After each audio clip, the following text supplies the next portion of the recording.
Hello, friends. Welcome to the 41st episode of the Psychology Podcast. My name is Daniel Karim. If this is the first time you're listening to this podcast, we deconstruct the most admirable individuals in the world in order to learn about the stories and what they learned about life along the way so that we can boost our own progress on our own journey to betterment through life. Let's talk quickly about the sponsors, and then we move on to the guests. The first sponsor is Tropical Nomad co-working space in Bali. It's the co-working space where I work. It's my favorite co-working space in the world. And the second sponsor is my own company because we don't have a second sponsor yet. So I gotta fill that spot somewhere. It is the Behavior University, a place where you can become your own therapist, where there are 300 workbooks that I've created, lots of apps and beautiful journals, masterclasses, and tools that you can use to improve yourself. Today we have a special guest, and I'm very honored to have him. Sam Hollins, founder of Age in Reverse, longevity and health coach, influencer, among many other great things. It's an honor to have you, my friend. Oh, Daniel, thank you so much for having me, brother. It honestly is my pleasure to be here. It really is. The honor is on my side. And for people who don't know you, how would you introduce yourself? What do you do? Oh, gosh, how long have you got? Is that the one question we've got? Hours, my friend. I'm joking. Hours. So yeah, I would say I'm a health coach, a holistic health coach and longevity coach with this massive passion for helping people and empowering people to take their health into their own hands and stop sort of leaving it up to society or the doctors or everybody else, and sort of taking sort of control of that. Yeah. The question of who you are is one of the questions that I hope to push a little bit further over the continuation of this That was definitely on the surface. interview because it's a journey that I hope we go on. And I wanted to try something new today because since this is a conversational adventure that we are both going to embark ourselves on, I've once had a friend who insisted on sharing an embarrassing story at the beginning of every conversation in order to increase trust. And I thought we could maybe exchange like a little anecdote that doesn't put us in the best light possible, something that happened recently before we investigate the glory sides of your armor. So anything that you might share in this regard, I'm going to follow up. I can also start. No, okay, yeah, I've got so many things whizzing through my head right now. But I think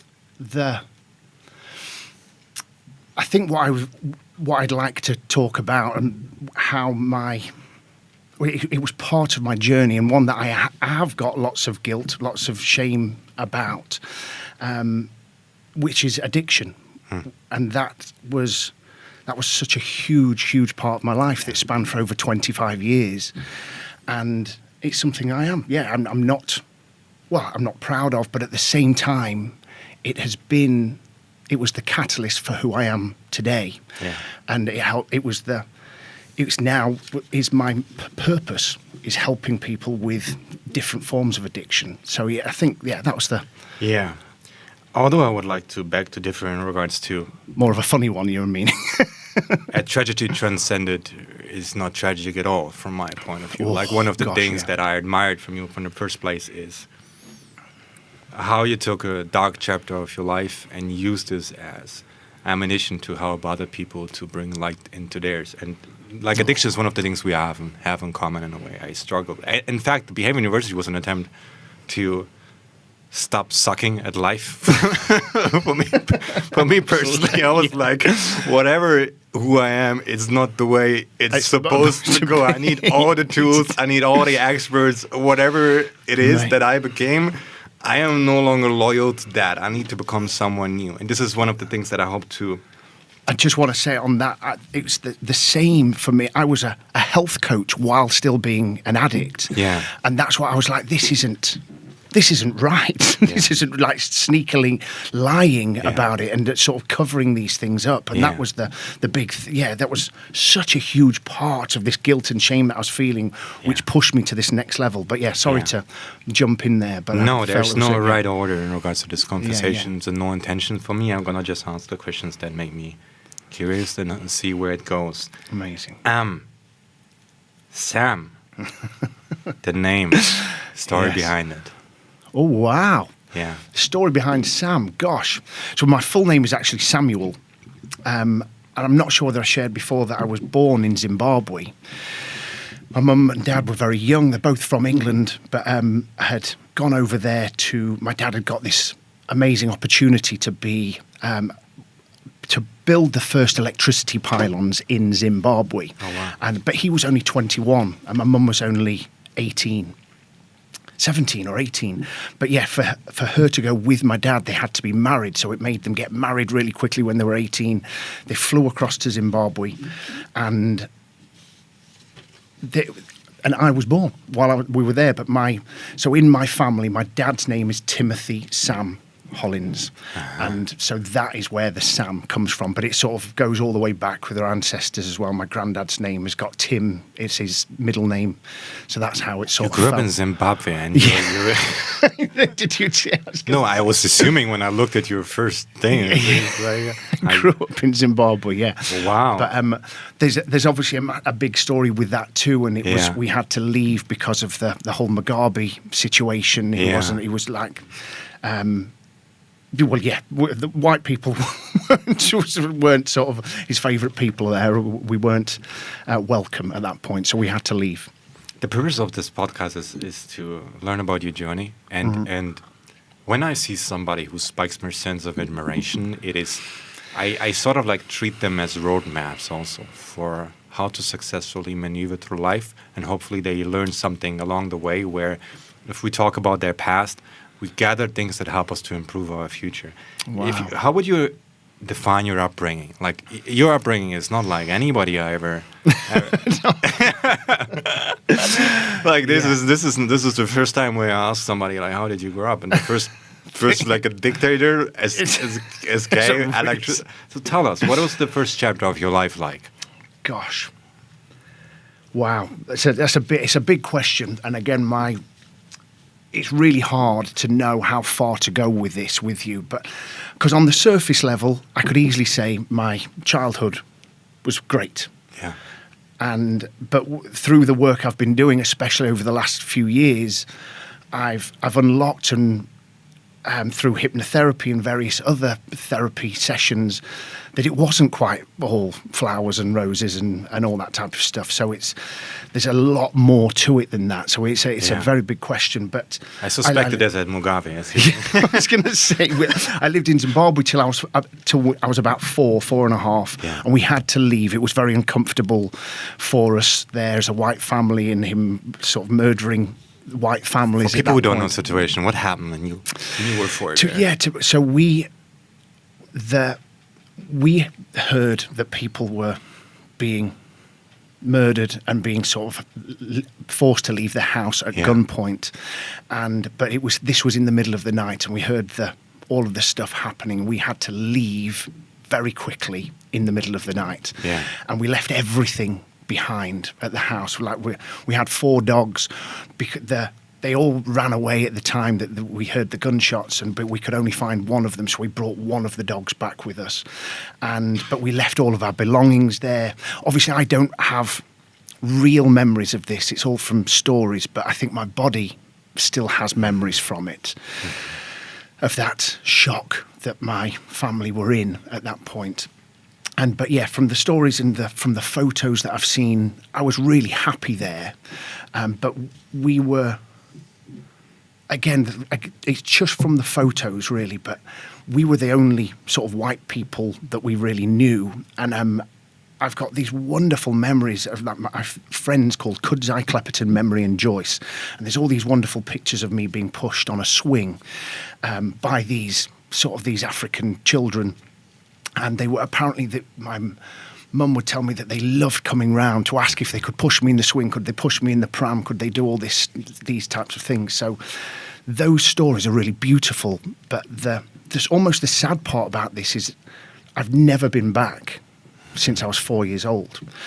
And I've since learnt through doing, again, various therapy sessions and breathwork sessions and sort of psychedelic journeys that I really need to get back there and go and I don't know. It feels like I need to put my feet on the soil where I came from, and just smell the air and meet the people because those first few years of your life, which I'm sure you know, are very important, they're very formative ones. So It's just one of the many things I feel like we have some similarities. My father is escaped he's from the Middle East in a way, like a war-torn country.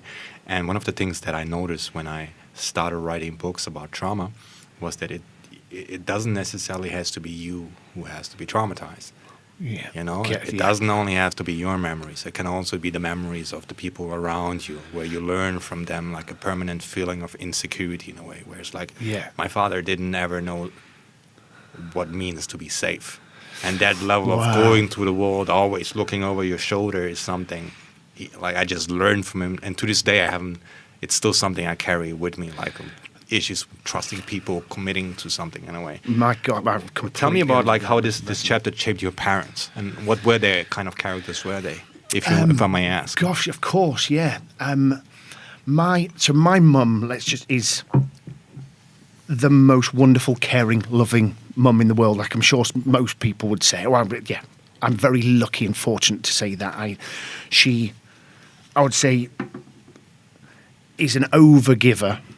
And this is, again, funnily enough, I always thought my mum, and you see it, and my grandma as well, that they will do anything for everybody else, which I've since learnt they're almost it's almost toxic overgiving in some way, shape or form. But I learnt from that too, and I was the same. I was always trying to make everybody love me and everybody like me.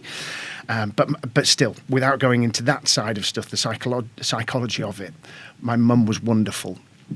My dad is also, he's let's say a really loving guy, but at the same time, he's very avoidant. He was always very busy. He was always at work, and then when he got back from work, he was doing his stuff. Mm-hmm. That's all I seem to remember from my childhood, and when I was sort of old enough to have the memories that I've got of my sort of younger teens, let's say, but he'd come back from work and he'd go straight to the conservatory where he'd be smoking his cigarettes and drinking his alcohol. And so I wasn't there for me like my mum was. Do you know what I mean? Because he was so busy, but he was so young when he had me. And mm-hmm.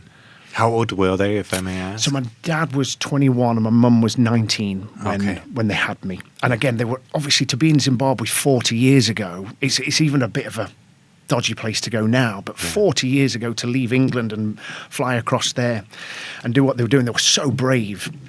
It was so cool. Again, the photos I've seen of my mum and dad back then are really wonderful, let's say. They look really happy. And obviously my memories of them, my mum and dad broke up when I was 16, and the memories of that I've got are really sad. These are the parts that, again, over the last few years, I've been really doing the deep work and bringing all of that up, these sort of memories that I've been avoiding or distracting myself from for so long now, which like just the arguments, the screaming, the shouting, the throwing things, let's say, and the drunkenness. And again, my mum would come to you, like I was the eldest and she was coming to me, and I would be there almost like supporting her, let's say, whereas my dad would disappear. And so, obviously I've gone off on one with your question. No, that's you're telling me. No, that is beautiful. We were talking about. I asked you. Yeah. The consequences of leaving Zimbabwe when war was there, and then you naturally glided towards a point where we ended up in romantic conflict, separation, divorce, maybe even addiction. Of course, I'm fascinated by these correlations, and I feel like divorce is something that I'm trying to get Gabo Mate right now on my podcast, and he's somebody who re-emphasized the idea that divorce is actually something very a pivotal point in the story of a child in a way. Where it's a great opportunity to learn the wrong things about life. Yeah, and it's like, for instance, when the story you just shared just touched me so personally. I remember when my parents broke up, stuff also flew around the kitchen. There was a blue cinnamon glass. Wow. And I remember when that broke, like there was something in me that flipped the switch that put me for years in an overprotective state where I had to become extra strong so that nobody ever would ruin the harmony of that what has at home in a way. And I didn't notice that this was shaping Still me in the you. way it did until I Yeah. just went back and did a couple of works that I invented. Amazing, brother. 4 years, you leave Zimbabwe. What's next? Where you going to? Where it's like, Yeah. and one question: were you also a big motherfucker back then? You can talk. You talk for? Did you came with big this kind of guns on your we arms? can talk about that. I'd love to get to that point, funnily enough, because that I think is part of the trauma that I went through as a kid. But we came back. My family are from a place called Derbyshire in England, in the Midlands, and all my family live in the same little village called Borrowash, tiny little village in the middle of Derbyshire. And but we didn't move. We moved to another village just nearby, and we lived there for a few years. I've got vague memories of that and moving into another school. But then we finally got a house in Borrowash because I think we couldn't afford one or whatever it was at that time. Finally got a tiny little house in Borrowash, and I enrolled in the school there. And that's where that's sort of my first memories, if you like, actually are from there. And I would, again, on the surface level, and for all of my life, I believed I had a really almost like a great childhood, if that makes sense. And it wasn't until I started realizing, doing this deep work, especially around my addiction, that there was quite a lot of trauma in there, but I'd found ways of covering it up for myself, or distracting myself from it, or not allowing myself to see certain events as traumatic. Yeah. If that makes sense. Yeah. I would like to pick up on that in a way. So you moved from Zimbabwe to a village or a smaller city, and tiny village. Tiny village in the city, and you lived there on a minimalistic terms. So definitely. to say, if I may ask. And retrospectively, you were looking back, and first you thought you had like the perfect childhood. Yeah. But later on, as you polished your lenses, you noticed that actually it wasn't as perfect as you thought it were. Absolutely. One of the things I found in the most spectacular individuals that I've encountered, something really fucked up almost always happened in their childhood. Absolutely. Something where they have this Batman moment where it's like something awful happened that put them, that installed something undefinable in them. Yeah. What was it for you where that moment in a way where you feel, if I may ask? Gosh, mate, that's it. It's burning away in me as soon as you start building up to that question. And this is the part. So all of my life, I believe what I'm about to tell you was the most traumatic event in my life. So at 16, I mentioned that my mum and dad broke up.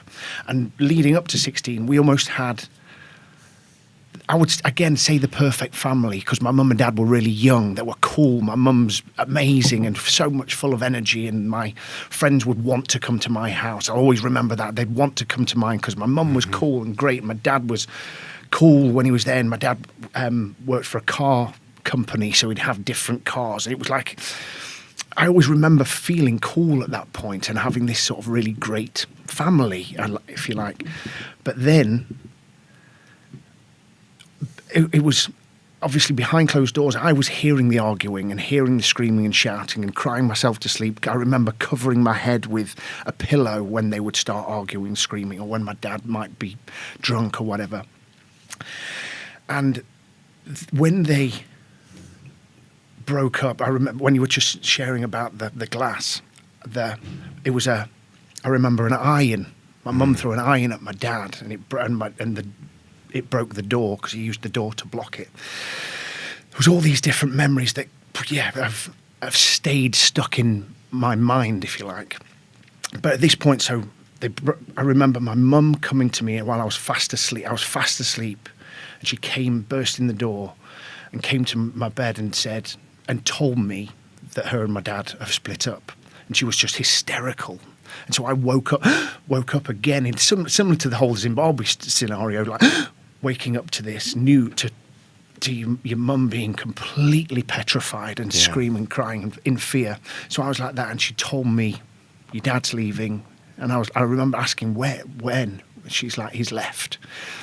And it was like, oh my gosh, all of I remember everything and realizing I've got to be the man of the house now and all these types of things. But the part that made it, let's say, worse was this happened. It was also while I was meant to be doing my GCSEs at school, which in England is the end of school. The GCSEs are the most sort of your qualifications, your exams, if you like. And then it was, I don't know whether my timeline is exactly right, but it was within 2 months of this happening with my mum and dad. My dad was coming over every night. It seemed, again, every night in my memory. And I know that these things can be altered with time now. I've done some work on that. But it felt like it was all the time that he was turning up drunk, begging for my mum back. And my mum was locked in her bedroom. She would barely come out. I was sort of looking after my little brother and sister. But then I'd hear my dad, let me in, throwing stones at the window to let him in. And my mum would scream for him to leave, to go away. And sometimes on the next day, my neighbours would ask me, is everything okay, Sam? Because they might have heard something. I would always start, yes, everything's great, thank you. The jazz hands, Sam, as I now call it, had started at that point. But then, one day, my dad turned up and he wasn't drunk. And it was my feeling was like, his mum's going to tell him to go. We all don't want my dad here right now. But he was like, I need to come in the house. I need to tell you something. And you could just feel his energy was so different. And so we let him in. I think he had told my mum, but again, my recollection of this is that he was sharing it with us all at that point. But I think he had pre-told my mum what he was about to tell us, me, my brother and my sister. I remember it so clearly, the lounge, the setting, the light as it was coming through the window. And he stood and he told us that my Uncle Richard, which was my mum's little brother, youngest brother, my Uncle Richard was 10 years, almost to the day, older than me. So he was like he was who I looked up to. He was the coolest guy you could ever imagine. As a boy, he was huge and big, and he was the captain of the cricket team. He was an amazing rugby player, flew around the world playing rugby. He was 26, and I was 16, and I'd been with him 2 weeks before for his birthday. I remember that was the last day I'd seen him. And my dad told me, your Uncle Richard died last night in a car crash. And it was like, do you know when old-fashioned TVs, when you used to press the on-off button, and it would go, and there was almost a sound that like would stay behind. Yeah. It was such an overwhelming just switch off in my body. I didn't say a word to anybody. This is, again, my memory of it. I didn't say a word, and I just left. I ran. And I ran and I ran and I ran. I sort of took myself away. And this was a massive pivotal point for me because I took myself away. I couldn't face going back. I didn't know how to deal with it. I didn't want to see anybody. I remember going to the train track thinking about, shall I throw myself in front of a train? I remember going and sitting in a tree and thinking for hours. And then I remember I can't deal with this pain. I didn't know what to do with this pain. So I decided to go to a girlfriend's house. She was just a friend from school. She lived kind of near to me, and I knocked on the door and I was just going to ask if I could borrow some money. But she wasn't there and her mum was there, and I asked for some money, and I made up a lie. This was the first time I sort of lied to sort of help my situation as well. And she gave me £9 or something like that, which is what I asked for. And I took that money to the newsagent, to the little off licence near my house, waited for somebody to be walking in. And I told the guy, I was honest with this guy who was walking in. I said, my uncle's just died and I really want some vodka. And I don't even know, at that point, I'd never drank before, but I'd seen it in my family. My uncles, my granddad, my dad were all drinkers. And so I'd obviously picked up that this is what people do when they're having a bad day or have something. And yeah, this guy said yes. And he took the money went into the off license and bought me a bottle of vodka. And the crazy part about this, obviously it's a really sad story. I took that bottle of vodka, I went back to this tree that I'd found where I climbed up the tree where no one could see me. And I drank the whole bottle of vodka, was completely steaming drunk and out my face, that I had the confidence to go home. But when I got home, no one even questioned that I was drunk. And I never got told off for it. Nothing ever happened. There was no sort of, negative outcome of me doing it. But it obviously made me feel better. Yeah. And that was the catalyst for me to start using alcohol whenever I felt pain. And I could go on and on about it all, but that was it. It grew and grew. But I would see in my uncle, I didn't like alcohol because alcohol made people act differently. And this is my other uncle, my Uncle Mark, who's such an amazing guy, but he suffered with addiction for, I think, again, 25, 30 years of being an alcoholic. And he is now clean, which is one of the most amazing things, but only very recently. And but you'd see these great people, normally great people, funny, witty, loving, caring, all of a sudden just change into being aggressive and angry and scary, and you wouldn't feel safe in their presence. And when I smoked my first joint that a friend gave me, it seemed to be everything that I needed, because it didn't make me feel anger or stress, and it didn't make me want to go out and just drink and go crazy, if that makes sense. It made me I felt almost okay being on my own. And that was my main drug of choice, let's say. When I found weed became my go-to every single day. When all of my jobs were done for the day, all of my essentials were done, I could go and I'd be fine on my own. I don't need anybody else. I don't need anything external. It was like a comfort blanket. I'm safe now with my joint. Yeah. And it didn't make me feel angry or aggressive or... I didn't need anything else. Yeah, didn't need anything else. But yes, thank you so much for sharing this story. And it speaks to me on a very deep level. It reminds me of big parts of my life. If you could be back in time and in front of that newspaper store, there's a young boy there, and you can give him a message or something like this. What will you tell him? Oh man, it's making me. Shay, I thought you were going to say, if you saw that guy, would you give him the vodka? Do you know what I mean? If I was that guy. Either way. That's a good question too. Because I also often think about I shouldn't say this on air, but strange manifestations of the devil. It's like that. I've took me years and years and years to figure out that when I was at my lowest, the friends at my side who were helping me to destroy myself were no friends at all. Yeah. It took me very long to figure that out. Very, very long.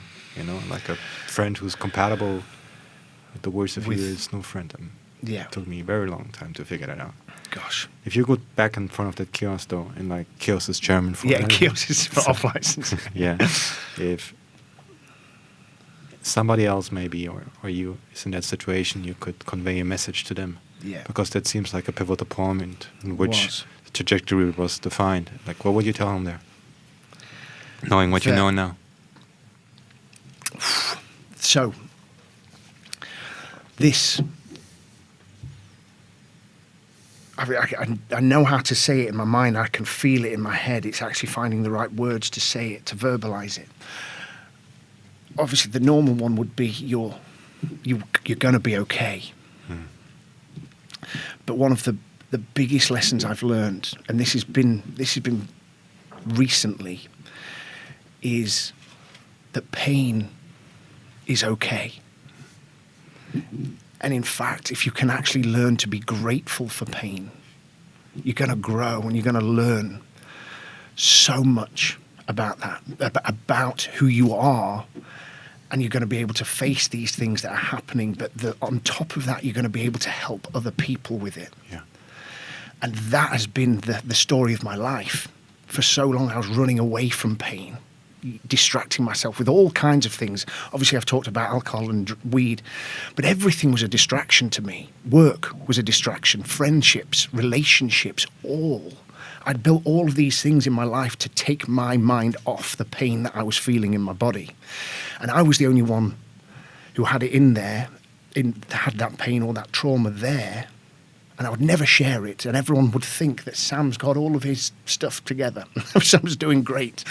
I was really good at conveying that I was happy and that I was there for everybody else. Yeah. But it took me losing everything. It took me getting to a huge rock bottom for me to be able to face all of these things. And I wasn't able to actually do it while I was, let's say, in a semi-decent place, let's say, with a good job and a good relationship. I wasn't strong enough then because I still had the distractions. It took me literally losing everything and losing the ability to buy alcohol and losing the ability to buy these things and breaking up with my girlfriend and my best friend committing suicide to finally actually have the strength, because it was either I need to leave this universe, this world, and not be here anymore, or I've got to do this work. Yeah. And as soon as I started doing it, as soon as I started allowing myself to feel that pain, and then actually I could start to process it and start to forgive myself for all of the things that I'd done, if you like. And then the message that I got was to be grateful for pain. Does that make sense? I don't. Yeah, it's very strange, you know. In my private practice over the years, I have developed a very strange relationship between the adversity of my clients and my reaction to it, because I've lived so many lives through them where the very thing that they feel is hell is the initiation to it's their personal path to paradise. And that was very strange to see that, you know, where the thing that you curse is the biggest blessing you ever received, which is very strange if you think of it. And it makes you very confused when something awful happens to you in regards to thanks, I guess. Yeah. Well, that's the answer to your question. More, please.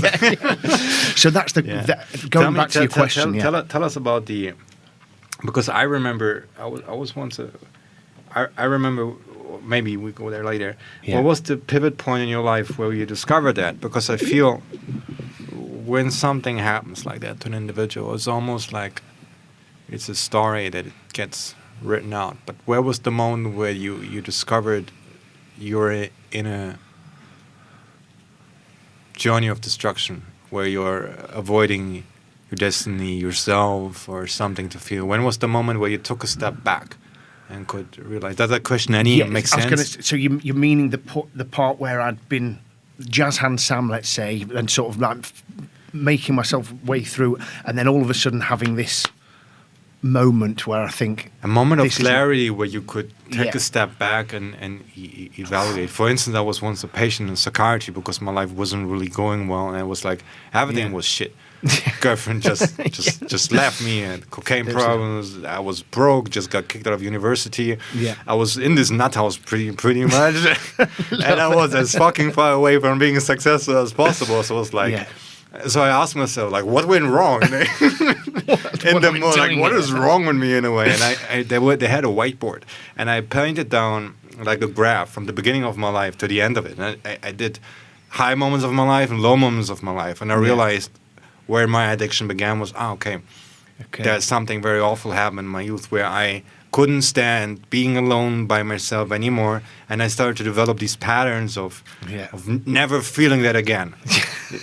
and it drove me under the hell. So what was the moment where you had that moment where you were like that pullback, dissociating yourself from your journey and taking a step back and seeing Sam from a third perspective? Love it.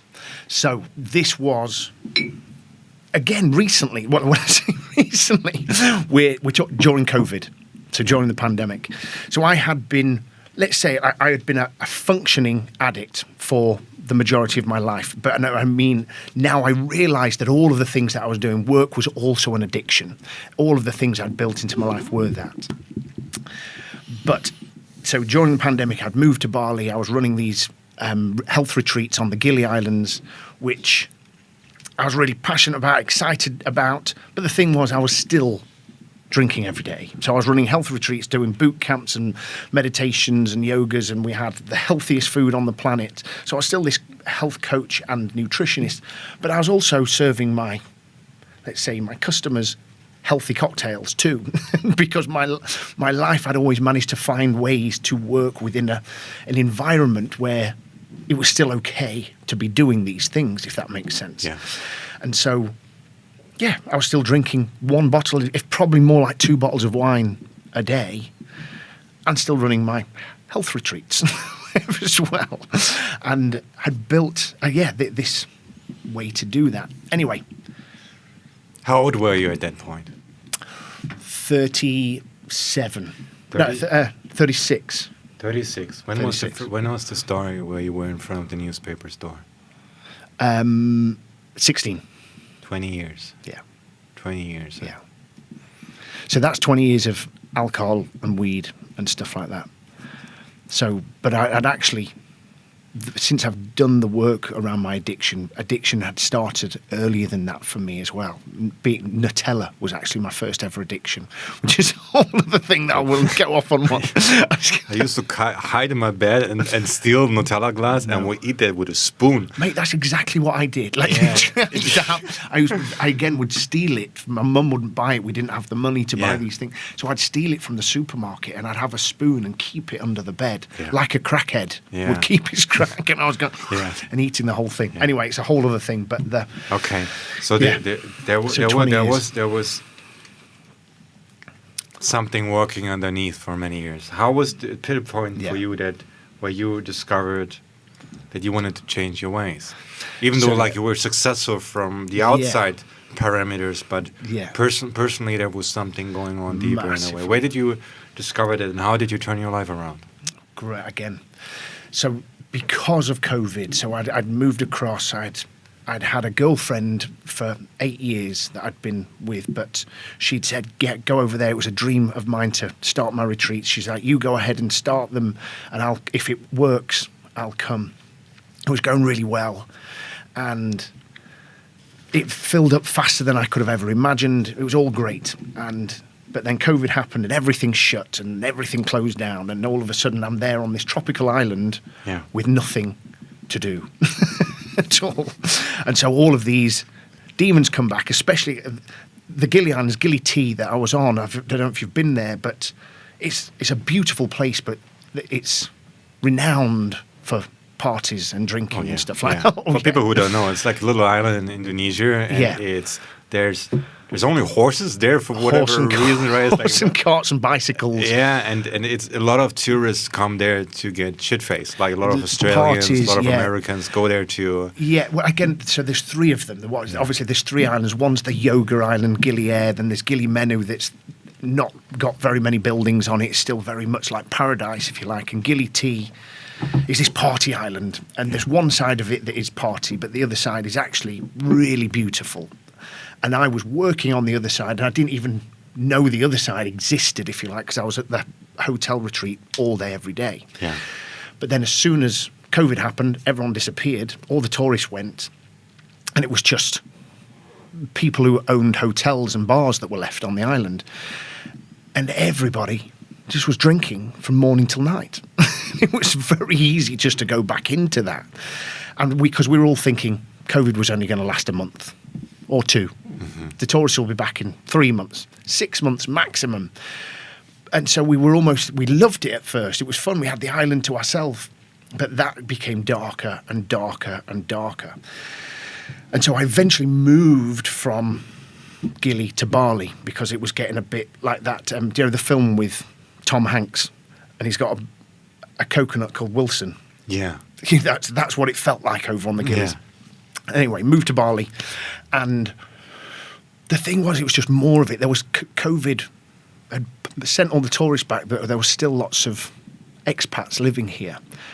But it was just party after party after party. And unfortunately, during this time, my girlfriend and I split up because she was back in England of 8 or 9 years.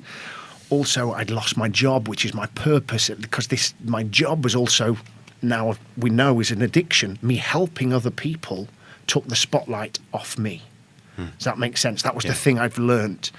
By putting all of my energy and effort into helping you with your problems, I don't have to look at mine. Thank you. Thank you so much for highlighting one of the many things that is wrong about me that I didn't know before.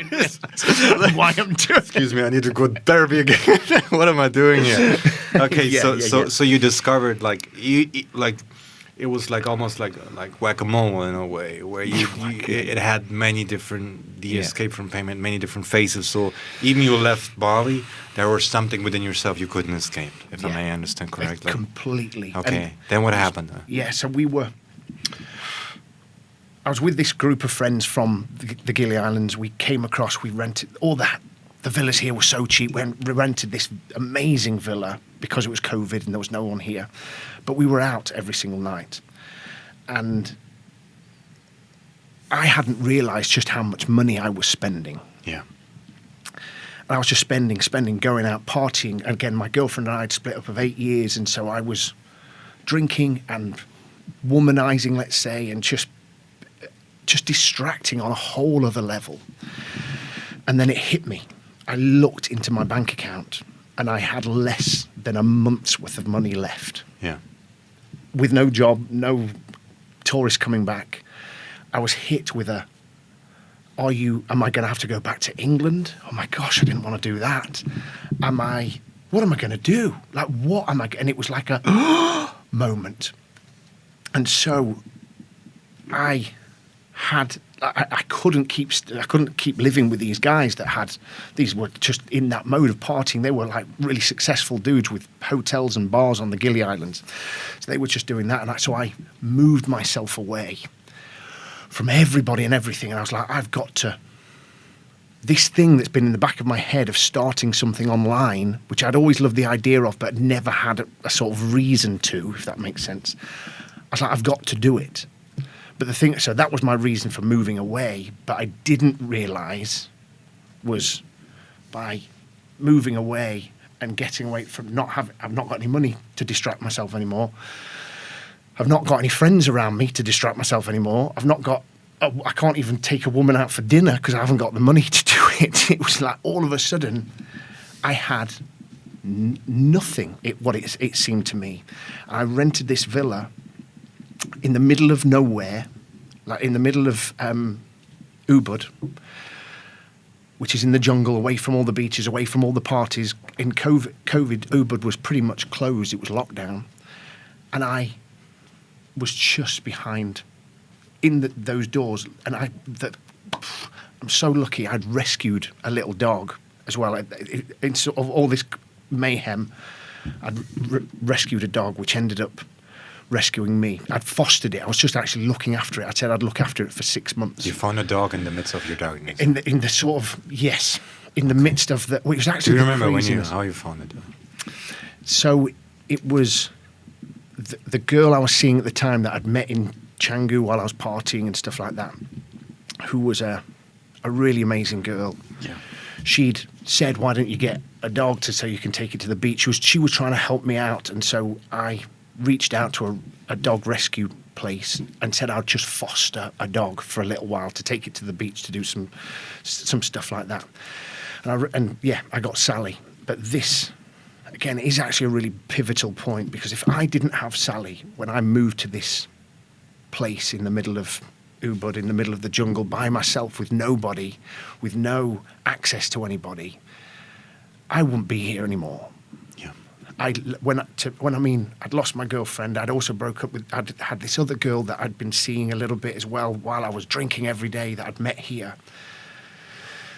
And we broke up, and I said one of my best friends commit suicide in Germany. And I couldn't talk to my mum and dad about it. I was too proud. I was too in my ego to be able to reach out and say I need some help and support and some money. I didn't want to go back to England because that was fraught with all of this other stuff going up from there. And so I made the choice that I can't do this anymore. From the end of this month, I've got no money left. but in this moment, I obviously I need to think about this. This is huge. And it was 3 weeks. It was 3 complete weeks in this villa that I paid for a month. And when I say villa, it was a tiny little 1-bedroom thing that was less than $300, which is all I had left. I was living on rice and eggs. And So you're moving away from Gili. You're arriving on Bali, and things start crashing down in a way. Yeah. Friends were partying with, they all had lots of money, so you didn't have the safety net they had. Yep. And breakup. This is suicide from a friend of yours. Yeah. And then what happened? Then you discovered, after the breakup you had a dog that you adopted, correctly? Yeah. What happened afterwards? So this is where I'm in this villa in the middle of nowhere with this dog that I've rescued, little Sally. And I don't know anybody in this place. There's nowhere to, and I can't even arrange to go and meet people because I haven't got the money to have a coffee or have those things. I was literally on the rice and eggs. And this 3 weeks was the biggest change I've ever gone through in my life. And it's what I now call old Sam and new Sam from that 3 weeks. And it was almost like you could say a Vipassana, if you like. A rebirth. Yeah. I didn't see another person for 3 weeks. I wasn't on my phone. I had no TV in this place. I was not able to read books. My mind was just too full.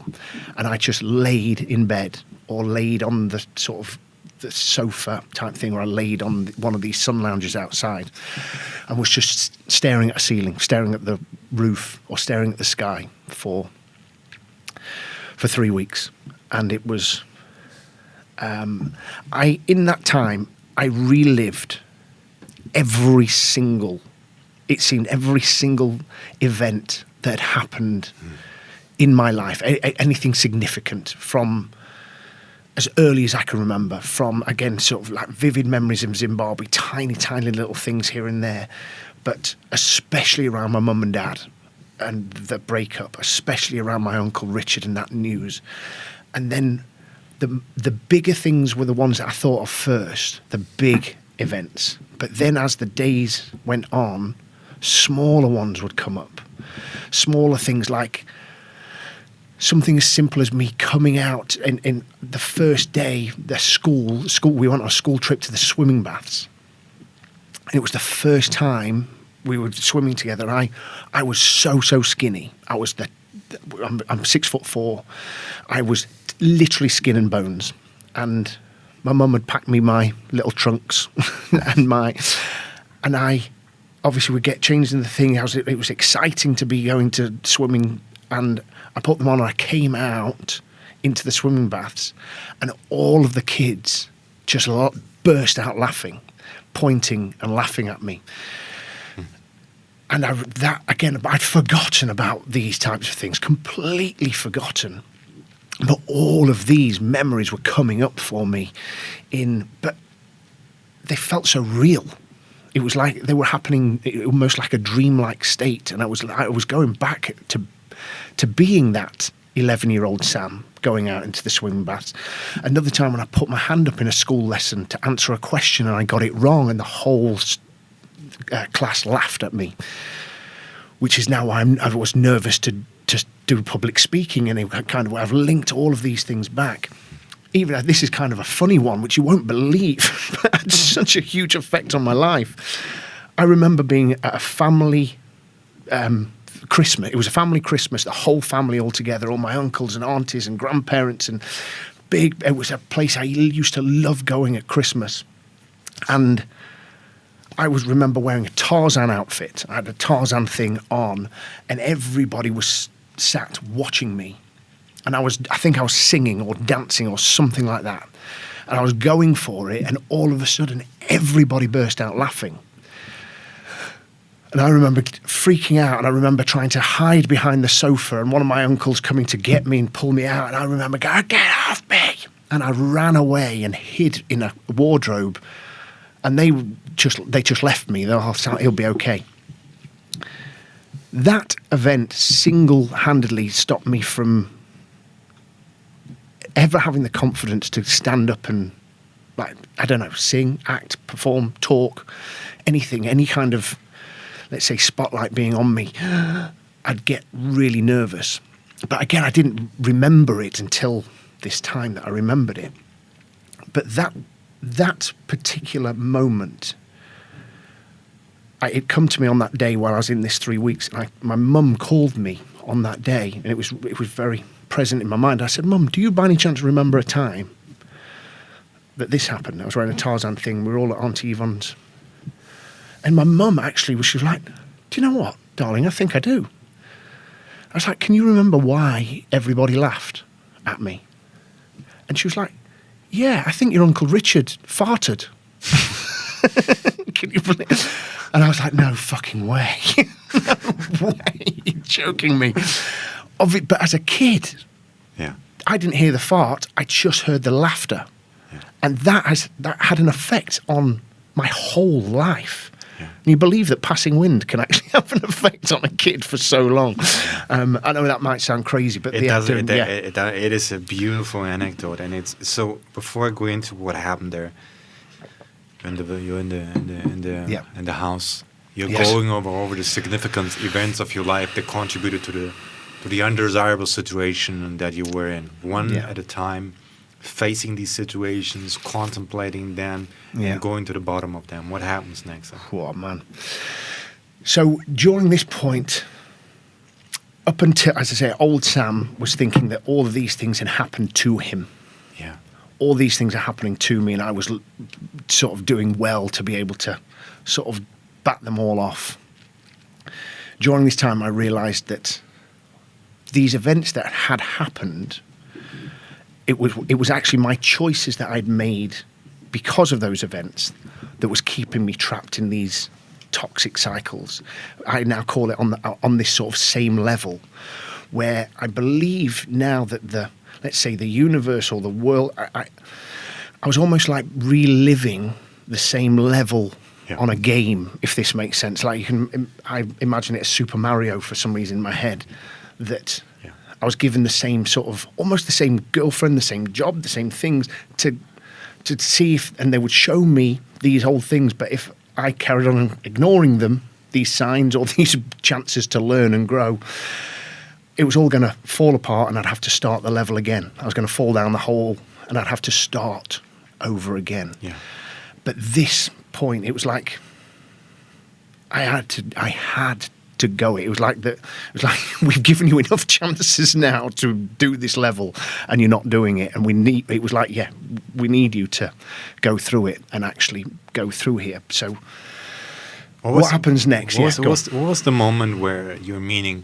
Because I find it fascinating that you were by yourself, thinking about your life and how you got there. And when did the meaning change in a way? Because I find that is a crucial pivot point in the journey of every individual ever. Yeah. In a way where it's like when you decided to stop being stuck in that loop.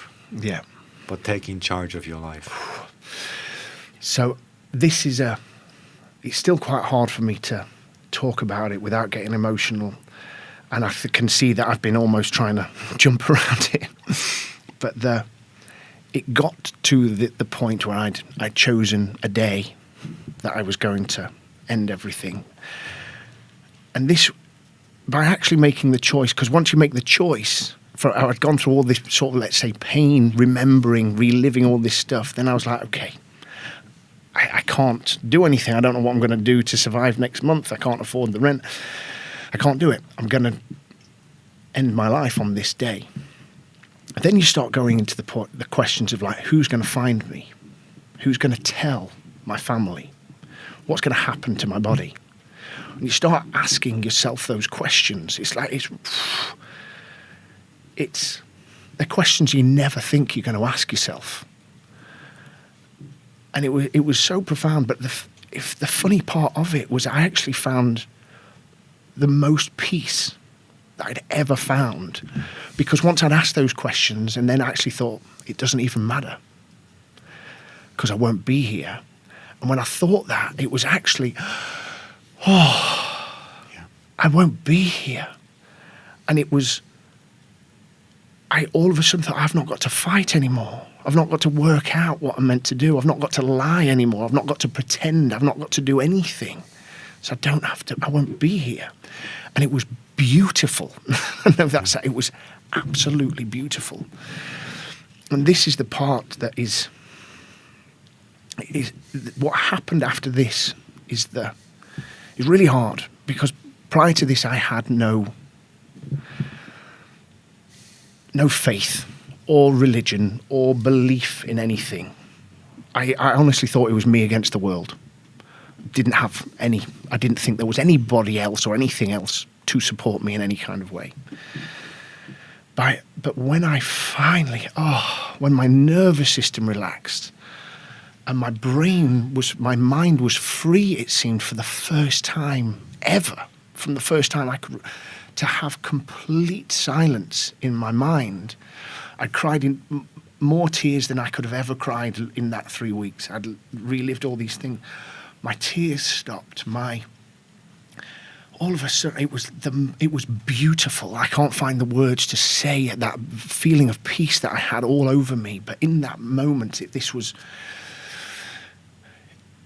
the flowers looked brighter. Everything about everything just seemed so much more beautiful. And as I was in this sort of this bliss moment, let's say this beautiful bliss moment, I had the most profound moment of my life, which was a voice that seemingly came from everywhere. It was like it came from the thin air around me, but it came from inside of me. It came from the flowers. It came from the sky. It was like a bellowing voice, but it said, we had to get you to this point to make you listen. And this is the part that I find very hard to share still, because it's so out there, if you like. But this moment helped me. It released emotion in me. It unlocked something inside of me where I all of a sudden didn't feel that. I didn't feel like I was on my own anymore. Yeah. It unlocked, let's say, a spiritual aspect to me that I'd never had before. Because this voice wasn't my voice. It wasn't my normal head voice, my normal ego voice. And it seemed to have so much more intellect than me. And it was like and I was very, very lucky. Let's say I was very lucky to spend in this moment of pure, unbelievable bliss.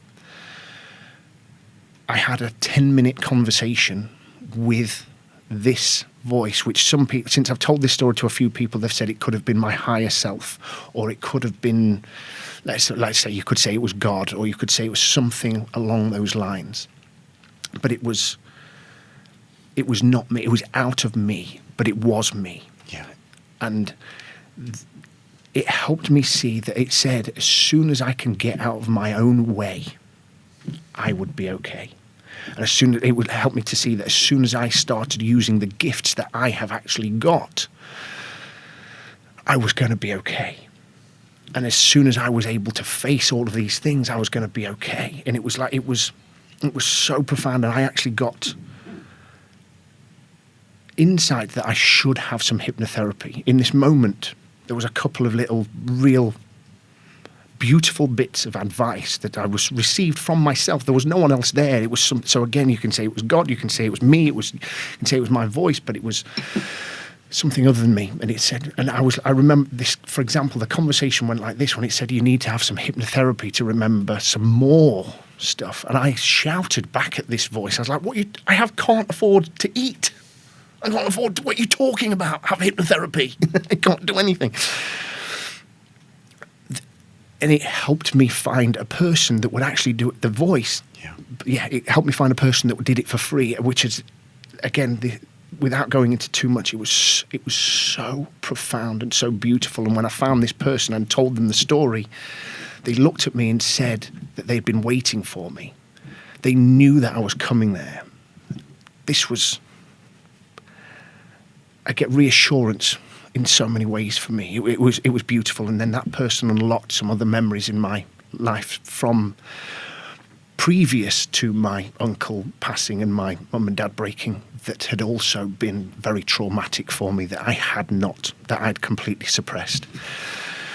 And but yeah, that was the moment. This was the thing when all of a sudden it went from me against the world to, as cheesy as it sounds, I am the world.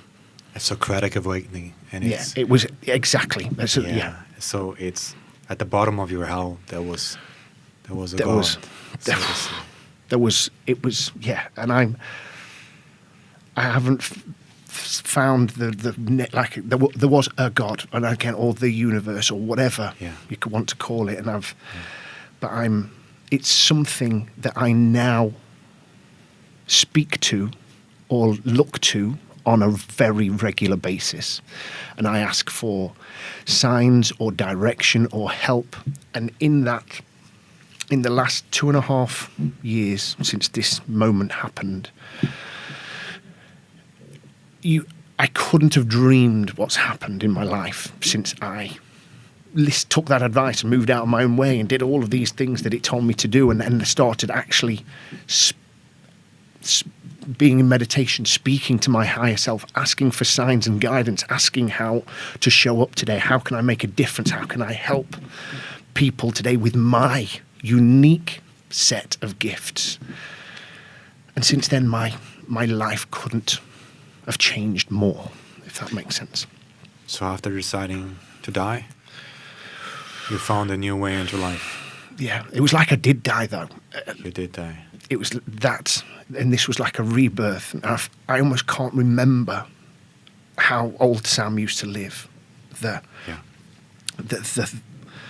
memory I've got of that old mind, and how sad it was, and how dark it was, and how full it was, it's really sad. But at the same time, I'm so grateful for everything that Sam did as well. Yeah, it's very strange, isn't it, that the path to personal enlightenment goes to such so much deep depths of our soul. Yeah. For a person who is at the crossroads right now, who made the decision to put an end to it, who feels the hope that you felt, but the pain is going to stop, and you could be their conscience for that moment, what would you tell them? Oh, man. That you've made it this far, and anything that keeps happening to you, even if you're in the middle of this pain, even if the trauma keeps happening to you and the universe keeps giving it to you, I truly believe it's because you can take it.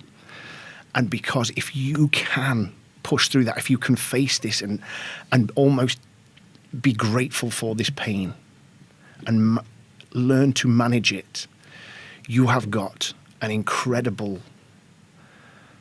chance to help people on a level you never even imagined. Yeah, it speaks so much to me, and I would like to add, like, you can always kill yourself tomorrow. Just make it one more day. One more day. That's something that really helped me to get sober. Is like, just sit with it one more day. Yeah. And it's, if tomorrow you still feel it, this is problems for your future self. And also, love that. There's such a strange correlation between responsibility and reconnecting with life, isn't there? Yeah. Because I was fascinated that you got Sally. Yeah. And it's one parts of my stories of how I learned about psychotherapy was from watching my father overcome the demons of his life in a way. Yeah. And I felt that sometimes the most dangerous cases, I feel, are those where they have disconnected them completely from people who need them. Yeah. So rather than them needing help, is when you're at the bottom, maybe you find something that needs you to help them in a very strange way. It's like one of my... Love that. I wrote a book recently about Viktor Frankl, Man's Search for Meaning, and he was this Jewish therapist who was walking around Auschwitz to find people who were desperate and reconnect them with life. Yeah. And they were often telling him questions of something like, "I have nothing to live for anymore." Yeah. And then he would Give them something to live for, basically. he would counter their objections. Could it not be that some life expects something out of you, and then he would reconnect them with duties that they had for their fellow man, and that really inspired me to have the idea there is always something good that you can do for somebody else, no matter how low you get. Even if you are in the deepest It's beautiful, yeah. of dungeons, there's still something you can do probably to make things better. Beautiful. Love that.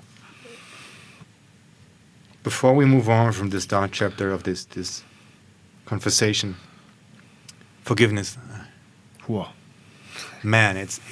I feel there's something very special about when I look back at the chapters of my life in which I was deviating so much from what I could have been in regards to using drugs and being just a shell of myself and being like a narcissistic prick who lives for the next moment and consumes girls and whatever. And Yeah. how did you find absolution and redemption for yourself? Or is this something that is still No, on your it's treasure map? again, beautiful question, and it all in that 3 weeks. I feel like I was forced to go through so much at that point because for so long I'd avoided it for so long. But let's call it this awakening that I went through, and then the days that went on from there, because I then had so much guilt around wanting to kill myself. So there's always more guilt and more shame to come, if that makes sense, depending on how you look at it. But after those, then the next few days when I had the hypnotherapy and when I could start to actually really understand where I started to create these beliefs or these toxic patterns from, I could start to forgive myself for the decisions and that I'd made in my adult life. And funnily enough, you mentioned him earlier, Gabor Mate. His work, when I started really studying that and understanding childhood trauma and utilising that and combining my understanding and learning of that with my life, I could start to piece it all together and start to finally forgive myself for all of these things that I'd done. And that helped me become free. That helped me go to sleep at night without needing alcohol or weed. Yeah. Because it wasn't my uncle dying anymore that was the reason I needed alcohol. It wasn't that had happened years ago. It was because I couldn't live with myself anymore. I couldn't be on my own anymore until I stopped, because I didn't like who I was. I didn't like myself because of the choices that I'd made over the last 20, 30 years. And as you said, the bullshit, the narcissism, the lies that I told. But as soon as I started to forgive myself, and as soon as I started to see who I really was and got out of my own way, I started to really love who I was. And when I was starting every single day from a place of how can I show up and help somebody today with what I can do. I can't help everybody. I can't be there for everybody all of the time. But there is some people with my story I can help. Mm. And when you start doing that and actually making a difference, even if it's just a smile, but you're aware of it and you're conscious of everything because you're not lost in your own head and your own thoughts, it's so beautiful to not need to be intoxicated in any way. Yeah, it's so beautiful to have that sense. If you could make many people who are gonna listen to this interview have struggles with addiction. Yeah, many, thousands in a way. What advice would you give them in regards to liberating themselves from the shackles of what is worse about them? Whoa, this is a big one. But it's looking inside and seeing what it is you don't like about yourself. What it is, there's all of us with addiction have got a place where it stems from. And there's always something, there's always somewhere that it comes from. But there's always an aspect of not liking our reality, which is why we want to be intoxicated in whatever way, shape, or form. We don't like just being. So being intoxicated feels better, feels more fun. It numbs everything. So finding what that is, and then having the courage, finding the courage and finding the strength to sit with that pain, whatever it may be, sit with it, sit with the story, with the scenario, and sit with it in your stomach and relive it, feel it, think it, live it, be in there until it goes. Like, sit with it. Try again. If you can have 3 weeks, like I did, go away for 3 weeks and literally sit in solitude. And I know that's not feasible for most people, but something along those lines. That's what I did. I love this notion, and it concurs with what I discovered for myself. It's sometimes really strange. Like, I sometimes ask clients of mine who are in those loops, what do you still blame yourself for? Yeah. And then they sometimes share stories where it was never.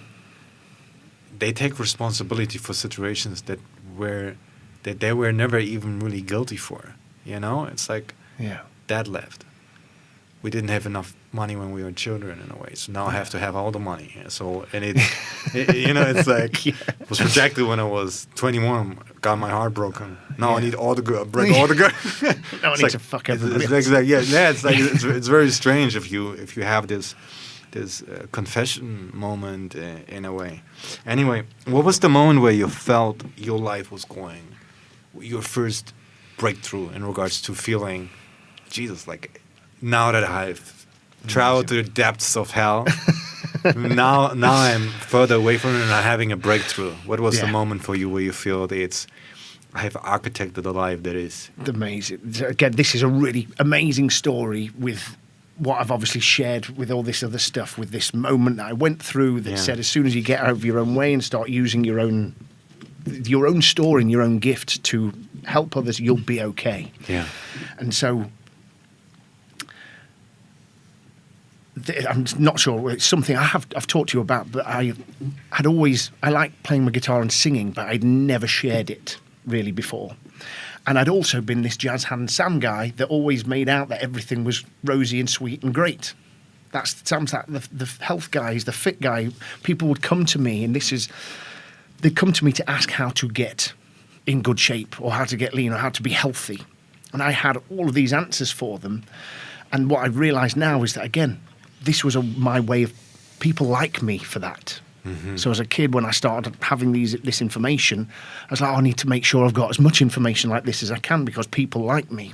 I'm getting almost known for being the guy that can help people lose weight or whatever. But,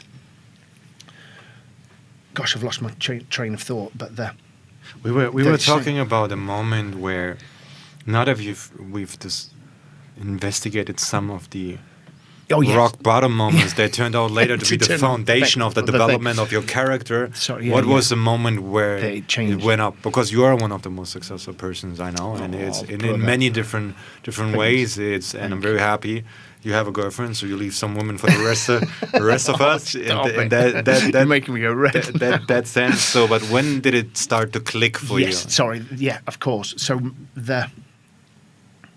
getting out my own way, doing this thing, sharing my true, authentic self.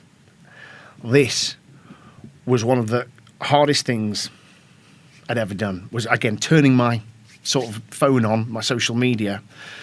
And the actual first one, the first post that I did was, which wasn't Jazz Hand Sam, old Sam anymore, which I'd used a bit of social media to be who I was, but not much.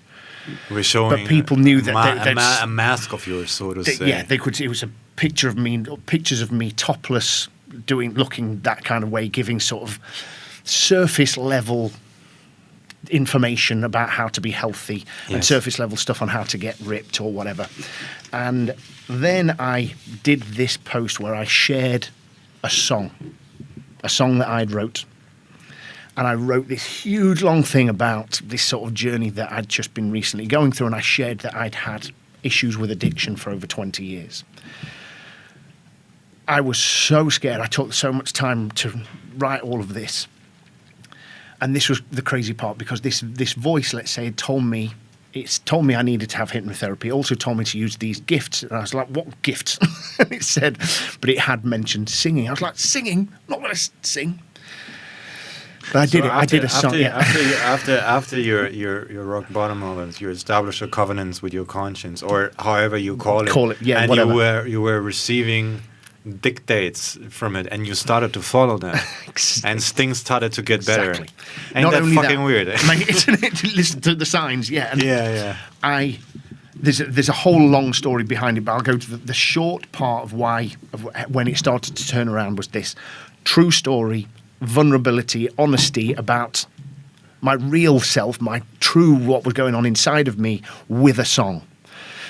It went, let's say, mini viral. It wasn't millions and millions, but it had thousands and thousands of views in a matter of days. And unbelievably, within the space of 2 weeks, I signed 8 one-on-one clients that joined me for a 3-month sort of, let's say, a program. Yeah. Not only they wanted to get fit and healthy, but also they just wanted someone to talk to about their weed and alcohol addiction. Okay. And I wasn't a therapist, but I was somebody that they could relate to. Yeah. Because I was going through it myself, and I had shared that I've just stopped I've just stopped. So I could understand everything about them, but I was just at one step ahead. But by them turning to me and looking for me for support, it made me so much stronger into not going back to the alcohol and weed when I had started to get money, if that makes sense. So I went from living on rice and eggs and not being able to do anything to getting 8 one-on-one clients within the space of 2 weeks from going to commit suicide. I was like, oh my gosh. And it was so, again, beautiful in the way that every single time I did a post, I would just do a post and I'd say, if one person, I started praying, and I'd never prayed before, but let one person see this who I can genuinely help with my story. That was all I would say every single time. And every post that I put out, I'd have somebody contact me that would say, I was just wishing for somebody.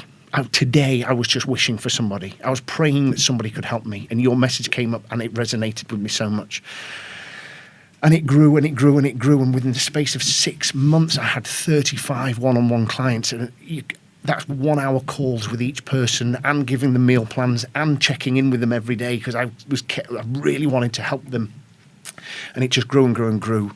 And to the point now where, I've got 12 staff, and the company is going really better than I could ever dream of. Man, happy for you. And I'm always fascinated by what happens before people become successful, even though after their personal parameters. But it's very strange that if you start consulting your conscience, or however you call it, and you do what that voice tells you, or at least you don't do the opposite, things get better. Yeah. It's very just not listen to it. Or be too wasted to be able to hear it. That's the other point. Like if you're too busy or too stressed or too drunk or too fucked up, you can't hear that voice. You can't hear it.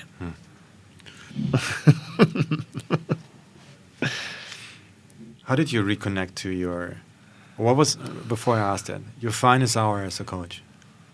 Whoa. Or the most meaningful one you had? Honestly, of all the people that I've helped lose weight, of all the people I've helped lose weight, and even the people that I've helped reverse things like diabetes or cholesterol problems or high blood pressure, all that type of stuff, which is wonderful. It's such an amazing feeling. The ones that mean the most to me is people with addiction, is helping people finally beat addiction. And there's no one in particular, but every single person that I've worked with that has beaten it.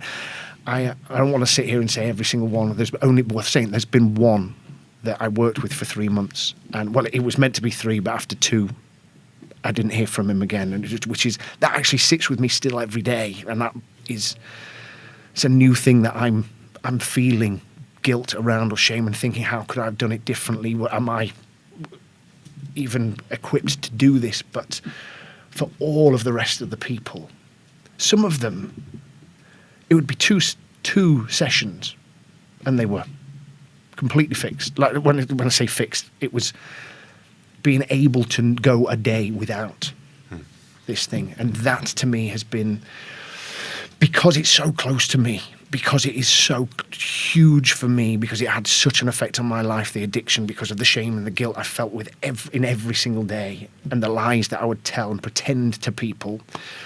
So to help somebody finally beat that is my... Yeah. What was the lesson one of your clients taught you? Because I feel like when I... the best psychotherapists I ever met were not people I met on my podcast. They were usually patients, clients, people who battled their demons every single day, where their demons got the best of them sometimes, but they reconquered themselves back. And those were my real teachers in a way. And they knew more about the human condition than anybody could learn in university, just because their life depended on it, that I get out of it in a way. Those are the teachers that I look up to. What was one that doesn't have to be in your program? Somebody you met where his battles taught you more about how to fight through life. Wow. What a wonderful question. Again, straight away, all I want to share is, I can't think of one person in particular that I can really, that stands out to me, but every single client, I think you mentioned it earlier, I could see myself in them and their story. And again, I don't know whether there's something about energy and frequency, but the people that I seem to bring in to work with me seem to have so many similar stories to me in their life, so many kind of similar things. And so talking to them and them sharing all of that stuff so openly, it helped. It was actually my biggest healings happened with every single conversation with every single client. As soon as it came away from just when it was surface level, go to the gym, eat healthy food, which I was just not interested in anymore, because every single conversation was so much deeper than that. And that was what was so beautiful. Confessions redeem people. Confessions from what, sorry? Confessions redeem people is something that I encountered. I was often worried, or really thinking about what works in a way, and it feels that the exchange of truth is something that changes both you and the person in front of you in a way, where if you can openly confess to somebody that you haven't been perfect in the past, I feel it also gives them the permission to confess themselves and move forward and have that rebirth again that you experienced. When you can say it and you're not judged. Do you know what I mean? I think when we internalize those things, we internalize it and then we judge ourselves, and we never say it out loud. We probably don't tell our best friends or our family. Yeah. But then as soon as you can speak to somebody, especially through a Zoom call or something, and you go, I did this, and this when I was a kid, and then the other person goes, oh yeah, I did something similar. Yeah. And you're like, what? It sort of like gives, I've been holding on to that and thought that I was a really bad person for that for so long. And when, as you said, that confessions redeem. I love that. Love it. Age in Reverse. Ooh. Tell me about it. What is the new company and how was it born? Oh man. So again, my Age in Reverse was born in this sort of this really dark time, really. But it was combining, the dream was to combine my passion for holistic health. So one thing I'd been passionate about for over 20 years was healing the body with food. And this is something, obviously, it doesn't really seem to go well with the stories that I've been sharing today, but there's a whole other sort of story on this side. Well, we have many different stories. No, right? exactly. Like complex creatures that we are. But I actually think it, again, I did sort of touch on it. The reason I was so invested in health was, one, because I knew on some level that I was not looking after myself in some ways, but also that I was respected, admired, and liked for looking a certain way. And that was again feeding my ego, feeding my addiction. It was, so I carried on learning. Anyway, that's going back. Age in Reverse began because I have got this overwhelming passion for healing the body with food and helping people understand food and what food works for them and their unique body, because everybody's different. What works for you will not necessarily work for me. Okay. And so that's the first part. That from the years of doing this, some people are put on a carnivore diet, other people will be on a plant-based vegan diet, because you've got different genes, we've got different blood, we've got different lifestyles. There's all these things have to be taken into account. Then exercise is, obviously, everyone knows the importance of exercise, especially when it comes to health and longevity. But the thing is, if you don't enjoy exercise, or if you don't enjoy the forms of exercise you're used to, the gym or whatever, then you're never going to continue to do it. So helping people find a way to exercise in one way or another is another massive part of what I love to do with people. If you would summarize what Age in Reverse is for people who are interested in, how would you encapsulate for somebody who's just listening to this interview, they're interested in what you're cooking up for the for the rest of us, and what is it? What is Age in Reverse? We use the latest science, the science into longevity, to help people live a long, happy, passionate life. That's the sort of the shortest way I can try and sort of say it. Is it a website? Is it an app? Is it a coaching program? It's a coaching program that I use our own app to sort of, the app is a vehicle for me to be able to communicate with every single customer and help them create their own longevity lifestyle. I call it the longevity lifestyle. And so we do things from breath work to meditation to hypnotherapy, all the things that I've sort of become passionate about. All of these are built into the app. Exercises, I've got 2-minute exercises. I've got 11-11s, which are my 11 exercises in 11 minutes. You can also use the app to take photos of your food, and one of our nutritionists transcribes that into calories and macros. We pull the data from your wearable so I can really see, Daniel slept for 7 hours last night, and he did 24,000 steps, but he's only had one smoothie bowl. So I can go, Daniel, man, you're 6'4", you need 4,000 calories. You need some more of this, and this. No wonder you're feeling brain fogged and you're exhausted and needing 12 coffees. It's like we fine tune it to a level that nobody else that I've found so far does. And so I can really fine tune it. So and help people. It's a combination between coaching and technology, in which you design tailor-made programs for individuals and sort of help them to have a permanent health and longevity coach in their life. Exactly. And the mission is to stop aging. Is that correct? Or to reverse engineering? To slow it down. So I've created a 6-month program where the people take a DNA test at the start and a biological age test. Do you know what one of those is? No, tell me. So I'm 40 years old, but if I've been looking after myself, so my chronological age is 40, but if I've been looking after myself, I might have a biological age of 30. Or if I've been smoking and drinking and partying and all that stuff, I might have a biological age of 50. And so a biological age really helps me see where a person is. But it's not just things like smoking and drinking that can have an impact. It can be where you live, like the smoke and the smog, and also in your genes, depending on which ones you've got, which ones are switched on or not. Things like deodorant with aluminium in it could have a real detrimental effect to your health. Anyway, so we use a DNA test at the start and a biological age test, so I can see where you're at. Then we create a tailor-made plan and then hold the person accountable every single day. So we literally give them recommendations on a daily basis. It's human interaction through the app. It's not driven by anything else. So it's literally a nutritionist and a coach on the other end of the thing. And then at the end of the 6 months, you do another biological age test, and we can see if you have, in fact, aged in reverse, which is the cool part. That's the really cool thing. And we're actually in the process of getting it like peer reviewed and put into all the longevity journals, because there's no one else doing this yet, because we can actually document and show if somebody does reverse their biological age by 5 years, let's say, we can actually be able to show their exact journey and of how to do that, which is really exciting. Love it, love it.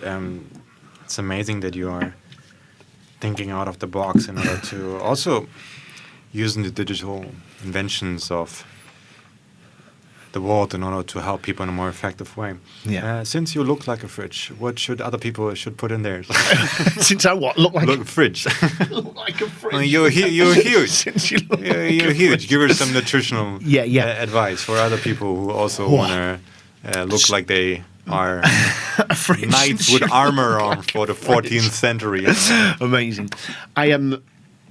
Oh gosh. It is to understand it. Masterclass on nutrition is to understand your own unique body. That is the key, and it's really. If it was easy, everybody would do it. But it does just take a little bit of time and a little bit of focus and working what you feel best with, if that makes sense. So, obviously, to look like a fridge, you need lots of protein. It's for sure. I'm making a stick. Making a stick. Samuel Hollins, aka the refrigerator. I love that. Look like a fridge. But I do lots of intermittent fasting. Yeah. There's oh gosh, I would need a whole 2 hours to talk about nutrition. If we would say, like, I'm a big fan of helping people to establish behavior policies, rules they establish for themselves that if they abide by the dictates of them, their life would improve. What are 3 nutritional rules people can live by that would get it? Maybe not just precisely for men who want for men. Okay, awesome, love that. Well, again, if you can pull it off a tree, if you can pull it out of the ground or kill it, it's normally good within reason. That's what I'm talking about. But so I'm talking no processed food. Like, remove all of that stuff. Remove sugar from your diet completely. Please remove it. It is no good for you unless it's in fruit. My diet consists of purely meat, fish, and fruit, pretty much. We're talking about honey, like avocados, but literally, that's it. No carbs at all. Sweet potatoes. I have vegetables every now and again if somebody else cooks for me. Pasta. Again, I wouldn't say no if I came to your house for dinner and you'd cooked a massive pasta dish. I'm not one of those people. Yeah. It wouldn't be anything that I would ever cook for myself. Okay. No. And so I always go with the 80-20 rule. So if I'm cooking for myself the most, I'll always cook the food that is best for me. And that is, like, ribeye steak for me is amazing. I normally have 500 grams of ribeye steak with an avocado with lots of olive oil on the top of it. That's normally my lunch and my dinner. And I'll have some fruit in there, some papaya, some mangoes and stuff like that as well. But that's roughly it. Or some nice fish, salmon, tuna. That's my... Michaela Peterson, the daughter of Jordan Peterson, got very famous for the carnivore diet. What's your take on it as an expert? I've utilised it for a number of clients, and it's had an incredible effect on their health. And they're not only physical health, but their mental health in particular. I'm currently working with somebody right now who's got ADHD, PTSD. He said his mind is just so busy and he'd always be thinking 1,000 miles an hour. He could have a conversation, but he said, I'm 7 stories in front of you already. And he's now on the 2nd week of a carnivore diet. I got a message from him yesterday saying he just wants to thank me because this has completely changed his life. He never thought he was going to be able to have a calm mind while having a conversation. He thought he was going to be trapped in that head for the rest of his life. So there's something to it. There's so much to it. There's so much to it. But again, it's not right for everybody. And I'm not one of the... That's my one thing I would always say. There is no one size fits all. Currently, there is no perfect human diet. And that's what I'm working on. I'm working to find out what your perfect human diet is and what everybody else is. Learn about yourself rather than following a one size fits all approach. Yeah. Okay. food. Covered that. Food. How to get jacked. So another part that I am passionate about is obviously biohacking. Being sort of a company called Age in Reverse, I've been fascinated by biohacking and the technologies that are coming out, the tests that we can do on ourselves, and I'm all about optimizing my body in every way that I can. So I did a blood test. I think it's about 8 years ago now. Might have been 8 or 9. It might even be 10. And my testosterone levels were below optimal, let's say, I was about 30 years old at that point.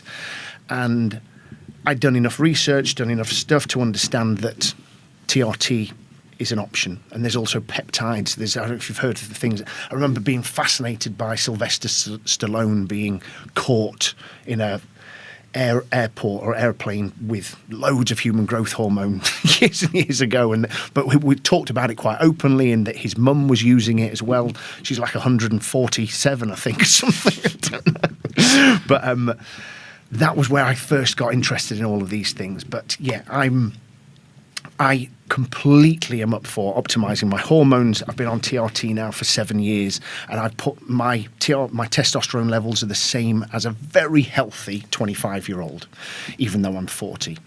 And again, this is not for everybody, but that is how I stay young and vibrant and fit and healthy by optimizing these things. I've got a really great HRT, hormone replacement therapy protocol. Yeah, I was thinking about that. To what degree mental health problems in males between 30 and 40 or even above that are hormonal in a way? How does it work when you take THC? And it's for YouTube. Don't ban me because we talk about this. I think we're good. Yeah, YouTube are normally. There's a lot of people talking about it on here now, which I'm really excited about. How expensive is it, and how? What's the process of getting on THC, and how do you know it? Yeah. So this is a big topic, because in the United States, in the UK, in Europe, obviously you need to have a blood test. The first thing you need to do, if anybody's out there and who is not sure if they could be suffering with low testosterone, first thing to do is get a blood test. And then they're available online now. You can just order one online testosterone kit. You prick your finger, you put it into a little thing, send it off, and they'll let you know. If it's low, then you want to take that test into a doctor and see the doctor. The thing is, with the system, the pharmaceutical industry, they're still so old school in how they work with TRT and HRT, and they often prescribe people to have one injection every 2 weeks, which is just not optimal. It's not the way our body works. And with the science that we've got now, the best thing we can do is microdose on a daily basis and try and mimic or match our body's own release of testosterone, which happens between sort of 6 a.m. and 8 a.m. That's where we release our testosterone. So that is my protocol. Every single morning, first thing I do when I wake up is microdose with the testosterone. And it is such a tiny little amount to mimic exactly what, as I say, a healthy 25-year-old would do. Yeah. But that is different for everybody. So how my body utilizes the testosterone would be different to how yours does. And it could only really be done with trial and error and having regular checkups and regular blood tests to make sure it was working for you. What is an advice in the biohacking and fitness industry you do not agree with? You think like common bad advice you heard? Vegan diet. Is one that bullshit, right? Bullshit. Yeah. Bullshit. Yeah, I thought so. Yes, that is. Oh my gosh! I don't want to go into too much of it, but there's the propaganda around the plant-based vegan diet. For me, it's a little bit crazy.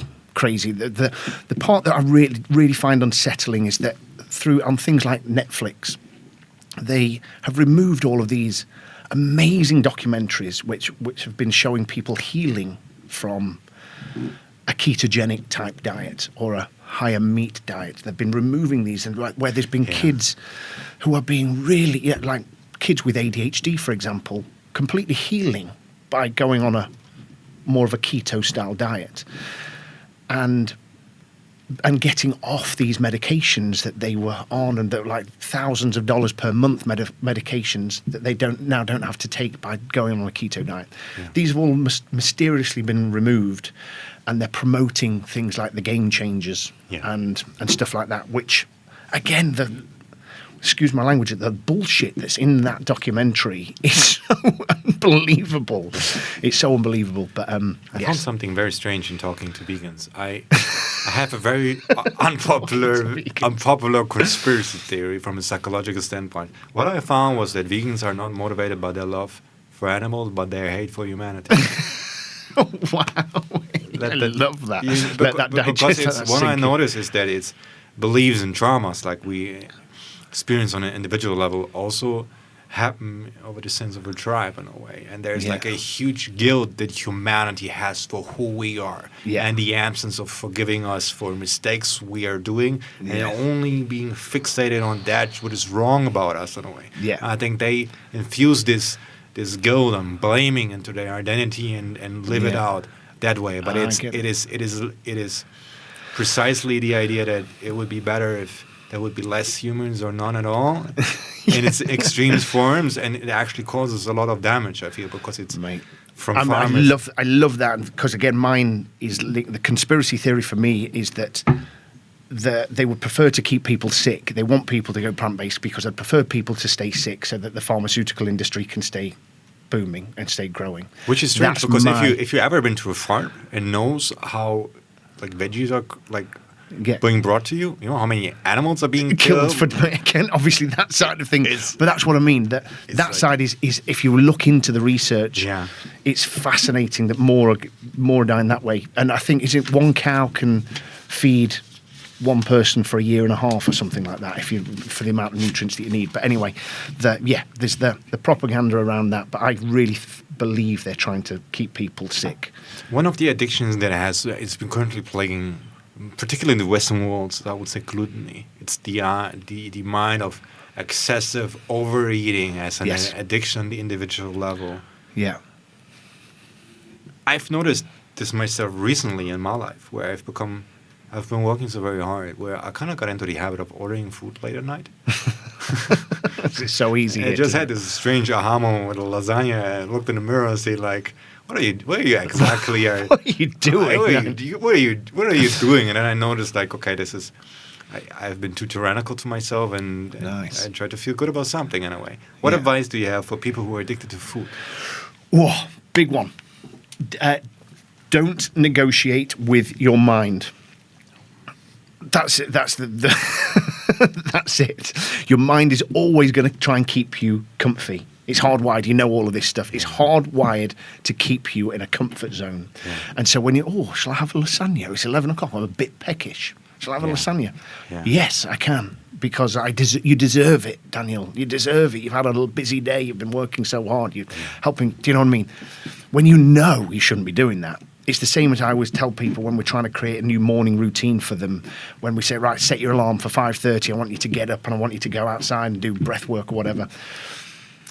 It's in that moment when that alarm goes off, it's so easy your mind to go, you'd had a bad night's sleep, or you didn't get to sleep, or let's do it tomorrow. Let's do half an hour more. If you set that rule of never negotiate with your mind, and you just go no, and just get up and go. I always go 5, 4, 3, 2, 1, go. Yeah. When I'm trying to build a new habit. Once you've built it, you don't even need to have that voice anymore, because you know it serves you. You know it changes your life when you do it. I couldn't agree more. And I feel like a client of mine taught me beautifully in a way how to deal with it. It's like we noticed that almost all forms of addiction or excessive coping habits have in common that there is a cognitive element of rationalization and minimalization and romantization to it in a way, and those kind of moments in a way. And one thing we discovered, like, she has like one meeting with herself once a week where she designs her habits for the week. Yeah. And we established a rule that we only discuss the breaking habits once a week in order to remodify her schedule. The time to change your habits is not in the morning, so there's no negotiation time like you discuss. And now she has this mantra, like, when my gluten is telling me to do this, I tell myself we can talk about this on Sunday. You having that conversation. As a hierarchy again, in a way. Yeah, It's yeah, like yeah. if she wants to sleep in, where it's like, this is not the right time right now to discuss this. And it's like, it's very, very funny how we have this have to have like, reconquer ourselves from a cognitive sense as well. Love that. Let's not talk about this now. I love that. What is the weirdest thing you're doing to be a high performance individual? Ooh. Because I found like yeah. with amazing people, it's like there's always something. I was going to say, it's basically structure and I go to bed at 8:30 or 9 p.m. Like again, my flipping all the stuff from what I used to do. So I go to bed at, let's say, 8:30, 9 o'clock. I wake up at 5. I've got a fully mapped out morning routine now that I have to stick to. Because I've built all of that and it makes me feel good. It empowers me. I feel good about myself when I do those things. And then so they're the new things that I've done since talking to my inner self, let's say, from listening. And that has created this drastic change in my entire life, from the old Sam that would give into that mind, those thoughts, and seek comfort over seeking discomfort, which is what I do now. But then it's the combination of supplements that I take, and as I say, kind of being quite, well, it's not even that out there anymore, but yeah, quite significant with the food that I eat, but the supplements that I take as well. What is your stack? Nicotinamide mononucleotide, NMN, yeah, TMG, trimethylglycine, CAAKG, alpha ketoglutarate. We've got ficitin, spermidine. Say these again and what they do. It's gonna say spermidine, ficitin. So NMN is. So have you heard of NMN before?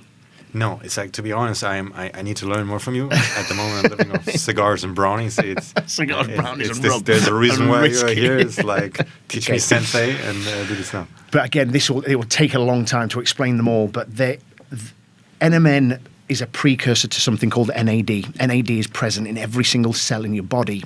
And what we've found in longevity science is that as we get older, NAD levels decline, and they seem to be correlated with aging. So anything we can do to actually boost NAD levels is going to be really good for us. And basically NMN increases your energy and vitality on a cellular level, which is awesome. Then we've got, this spermidine, ficitin, quercetin, TMG. What is spermidine?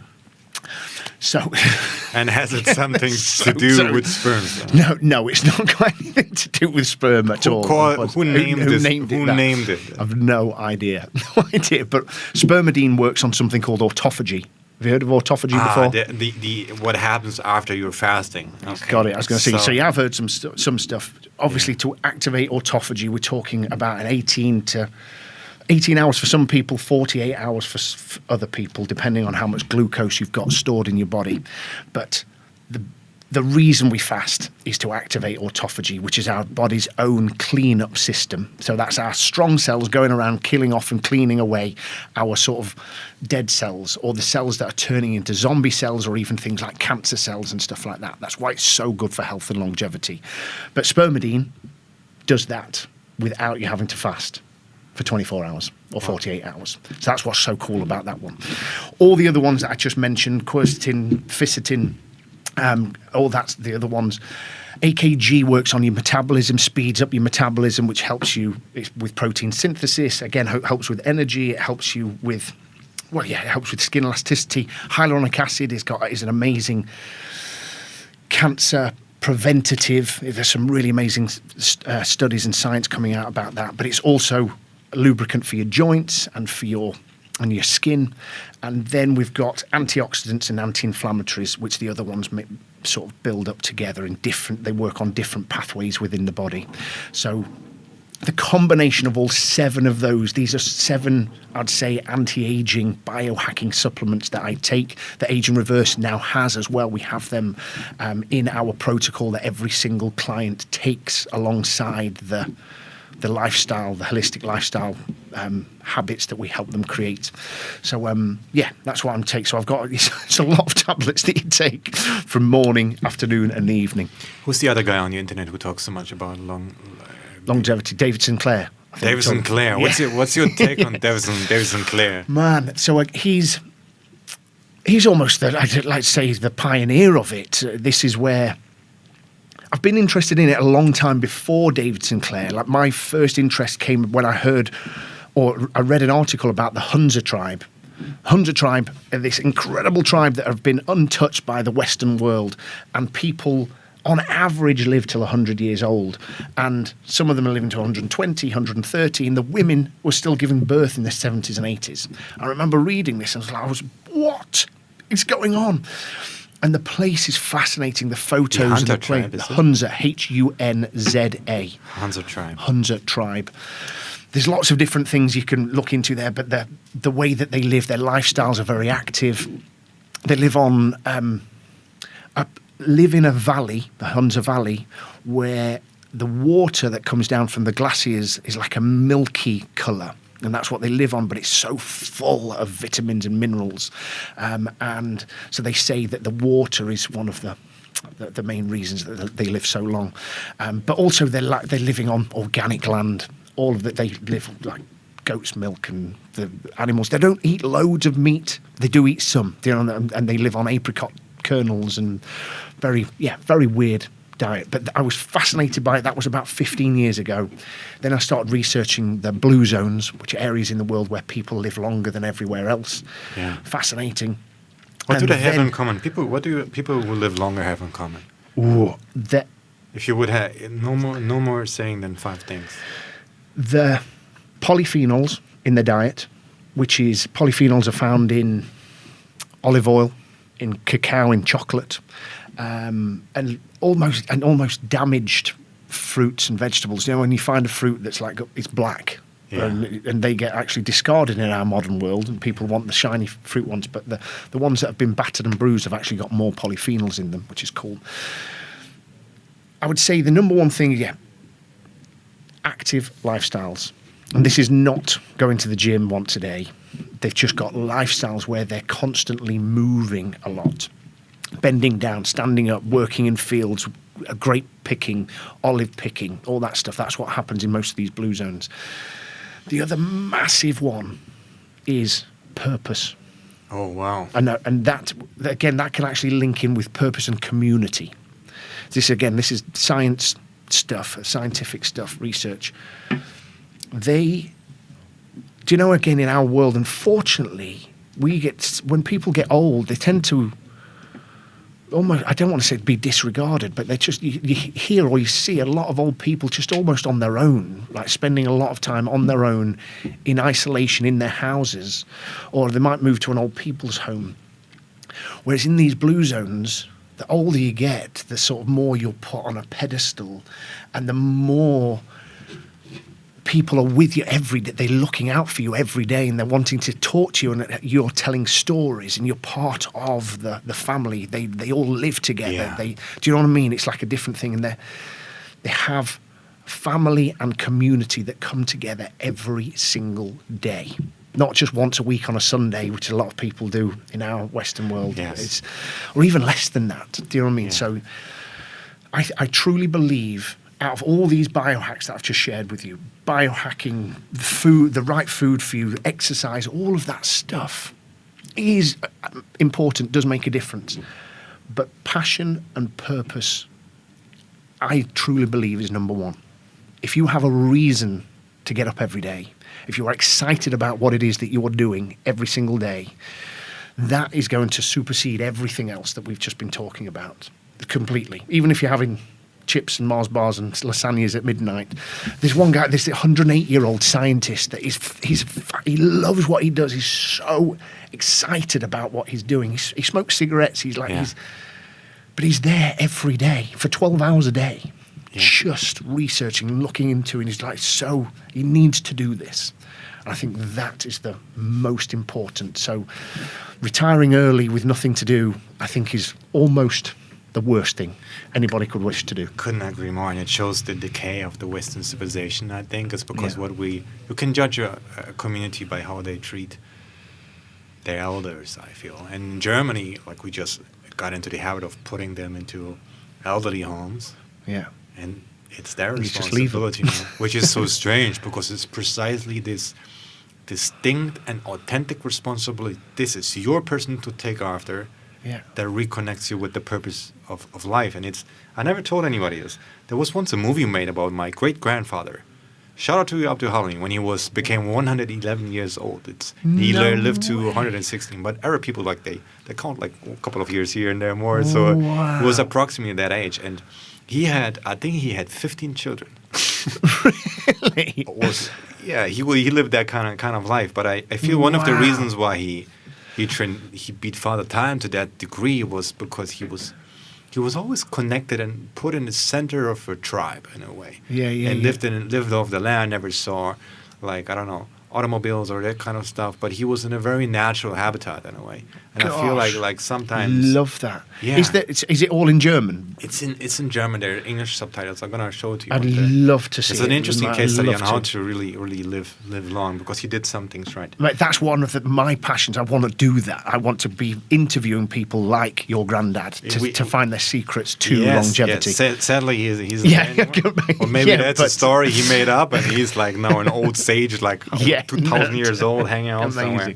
Okay. Amazing story. Speaking of age, I told you earlier is one of the companies that I have is Eternity AI, and we focus on the resurrection of individuals who have passed on to enable intergenerational conversations, but also to make digital replicas of individuals so that we can choose what of us preserves. It's a human conservatorium, so to say. So for the last segment, I have some questions that revolve about the topic of mortality, because I think that is something that I'm very interested in. For me, it's incredible. Helps you to figure out the gist. So I have a couple of questions here, and then we're good to go, and everybody can process what we've learned.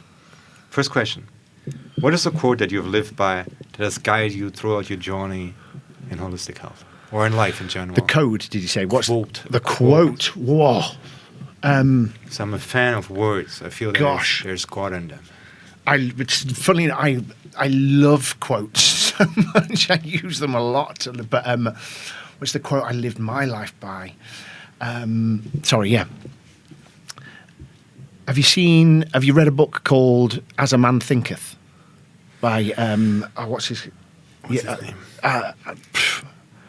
Is it not Alan Watts? But yeah, anyway, the amount of quotes that are in that book, I'm just like going through them all right now. But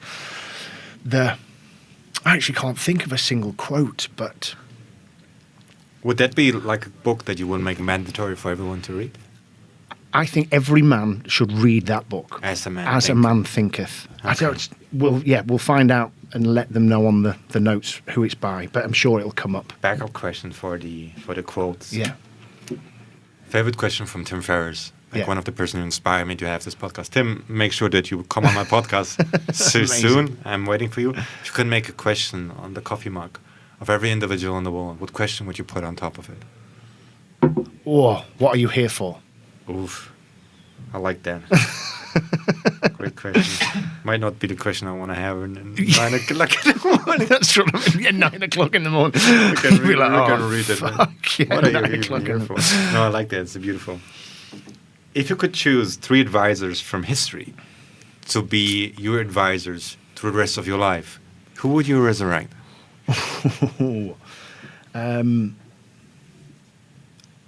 Buddha. Is he allowed? He is allowed. There's no rule. Gautama Buddha is. Oh my gosh, 3 people.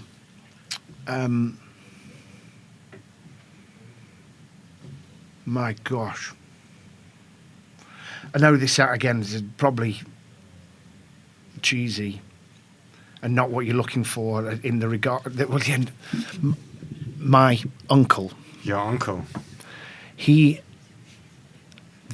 amount of time I've spent in my life thinking about him and thinking about what I like, sharing my stories with him and sharing and having his input would be like, just to have him back for any time to just have a chat with him would be a game changer for me, a complete thing. So yeah, Buddha, my Uncle Richard. It's another one. Great company for Buddha. Yeah.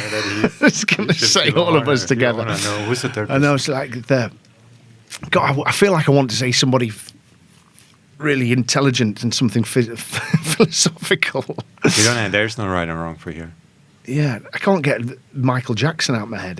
Michael- For some reason, that keeps going into my head, but that isn't, again, not for him to teach me anything. It's just funny when you said that, when you could bring Michael Jackson. Man, I think that's one of the best answers I ever heard. What's the greatest lesson you learned from Richard? Whoa. Something we can all learn from him, if I may ask.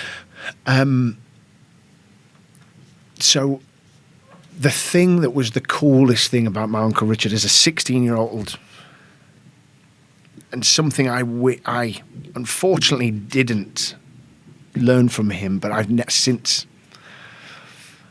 realised it. He was like, let's say, when he was 23, 24, 25, 26, and I was 13, 14, 15, 16. Every time he was back from playing rugby, being away, doing all these great things he was doing with his amazing friends and girlfriends, and that's all I can remember, he would be there to pick me up from school every day. He would be there to surprise when he landed back from, I remember he'd gone to Vegas to play in a rugby game, and he'd come back and he was waiting at the bus stop for me when I got off the bus. He was our size, like 6'4", 6'5", and he was a rugby player, huge dude. And I remember when I was doing my sort of first school play, which I really didn't want to be doing, but he was there, and all I could see in the whole audience was him, because he was just head and shoulders above everybody, and he was there clapping and whistling and sort of cheering on for me in a way that I can't remember anybody else ever doing. I'm sure they did. I'm sure my mum was there and everybody else was cheering me on, but he just did it in a way that was he was just, oh gosh, I can't think of the right word. No shame in any way. He was so loud and so larger than life in every kind of way. And I remember going for dinner with the family, and somebody started playing music, and he just got up and started dancing in the middle of this play. No one else was dancing, and he just started dancing.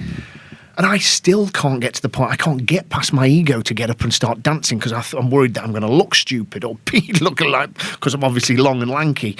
And whereas he didn't care. And the one thing that I'm still trying to learn from him is to not care what other people think, and just do you.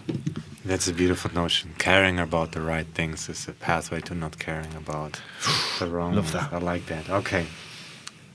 Best advice you ever received? Shit. These are big questions. Best advice I've ever received. Funnily enough, move out of your own way. Yeah. from myself, really, but it didn't seem like it was me. Who put his hand on his shoulder and said, "Daniel, have you ever tried one month? Do not be your own worst enemy." Right, yeah. Like, amazing. you don't even have your shit together. Stop talking to me. You don't have your shit together. Okay, I'm gonna skip a. Yeah. Oh, that's a big one. Oh shit. 3 more questions. We're good to go. Yeah. Finest hour as a human being.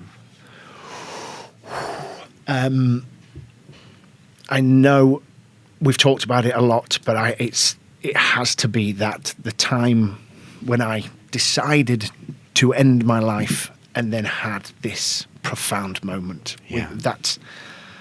Nothing else even comes close to the magic of that moment and how much that's transformed my life, which is now,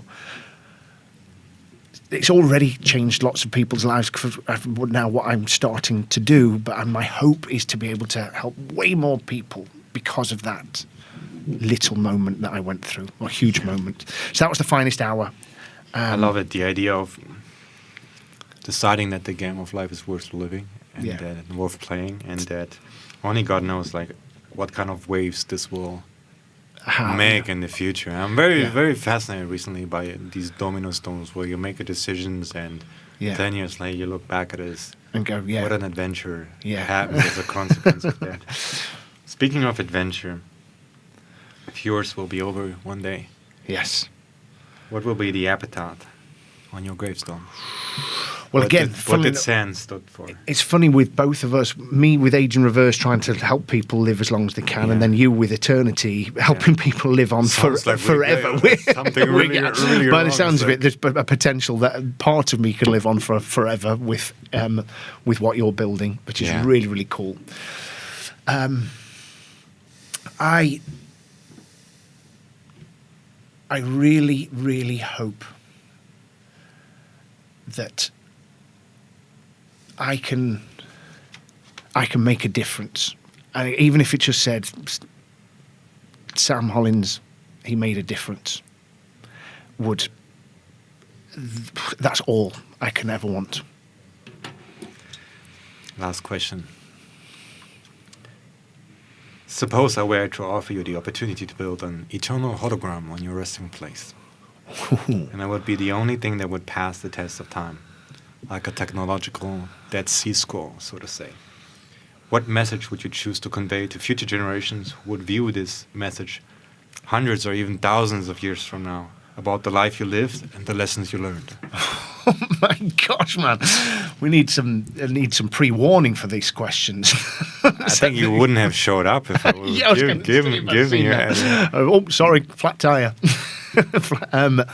So you're meaning a hologram in place, like a hologram of me that's just going to keep saying the same sentence over and over again. Doesn't have to be eternity. a sentence. Think about like a time capsule where if this end of this conversation would be preserved for future generations, what kind of message would you have to them about the life you lived and the lessons you've acquired along the way? The life. So.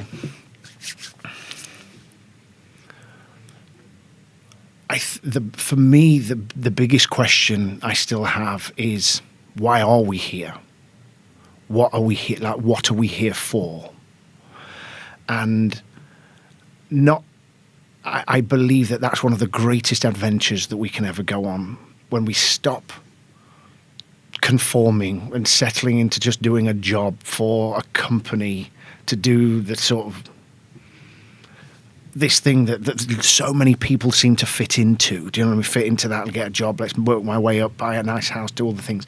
When we can step out of that, well, I call it the matrix, and start really asking yourself the question of what are we here for? What are we doing?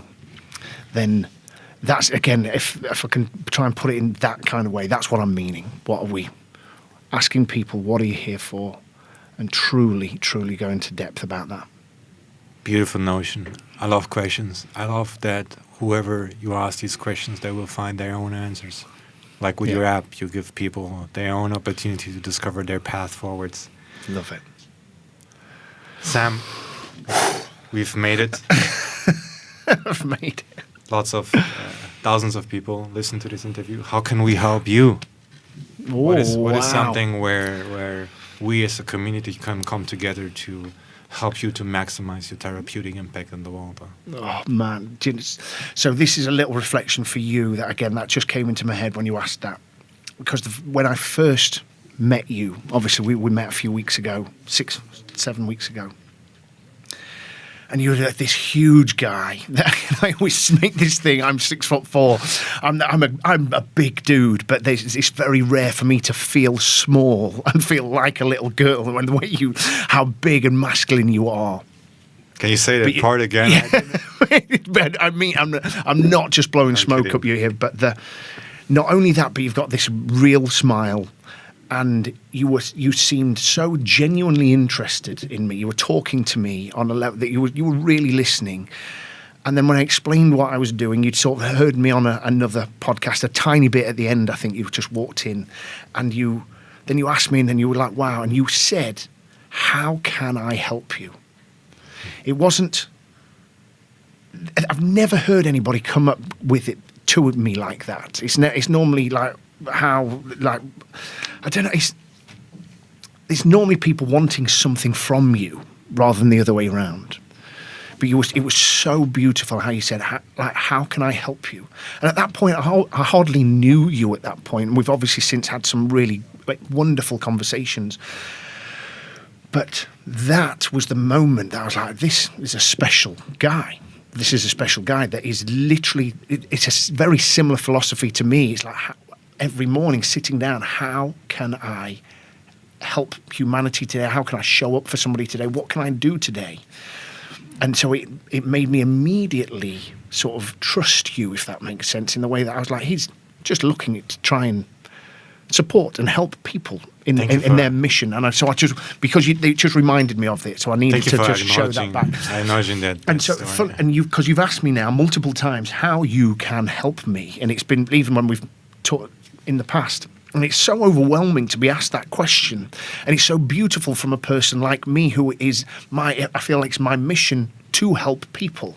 I think that everyone's got a different set of skills or gifts or whatever, and mine definitely is empathy, and I've started to really sort of find confidence in that and being so proud of myself for really being able to listen to people and see people and be able to obviously be at that whatever level they're at, whether they're super successful or whether they're considering suicide. I've been there and I know it, and I really know how to help them. So for you asking me a few times, how can you help me? It's like a question that I'm like, fuck. I don't know. And I think I said to you before, I just want another hug. I just want to feel small again. But yeah, that's that's it. Again, and I mean that. It's really beautiful. Thank you so much for acknowledging that and for being so generous with your praise. I have to cut out this interview short because I'm not very well with singing. That you're going to cut that part before I start crying like the immature person that I am. Where can we find you and follow you on your channels? What? I'm soon to be starting a YouTube channel. I'm hoping to start. I'm starting a podcast as well. So that's going to be coming soon. So I hope anybody out there that's resonated with what I've been talking about will come to there. But for right now, Instagram is the best thing. How do we find it? What's your name there? Samuel J. Hollins. Samuel J. Hollins. Samuel J. Hollins. Okay. You find me on there. How can we find your project, Agent Reverse? So agentreverse.me. The website, that is agentreverse.me, and you'll be able to see. And we're actually now looking for 20 people to do the program with the brand new app that we've just about finished. So the people that want to sign up now, they'll be getting the DNA test, the biological age test, all in the post within the next few weeks. And then once we've got all of that information, then we'll start the journey, the 6-month journey. So it's actually happening right now. So it's a really exciting time. It was an honor to have you on the show. Thank you so much, my friend. Brother, thank you so much. That the was honor really is on my side. My gratitude goes out also to everybody who invested 2 hours in order to learn from this extraordinary person. And wherever you are in your journey in life, we wish you the best. And I hope this interview is useful and that I see you again in the next episode. Thank you so much for tuning in. Thank you so much, brother.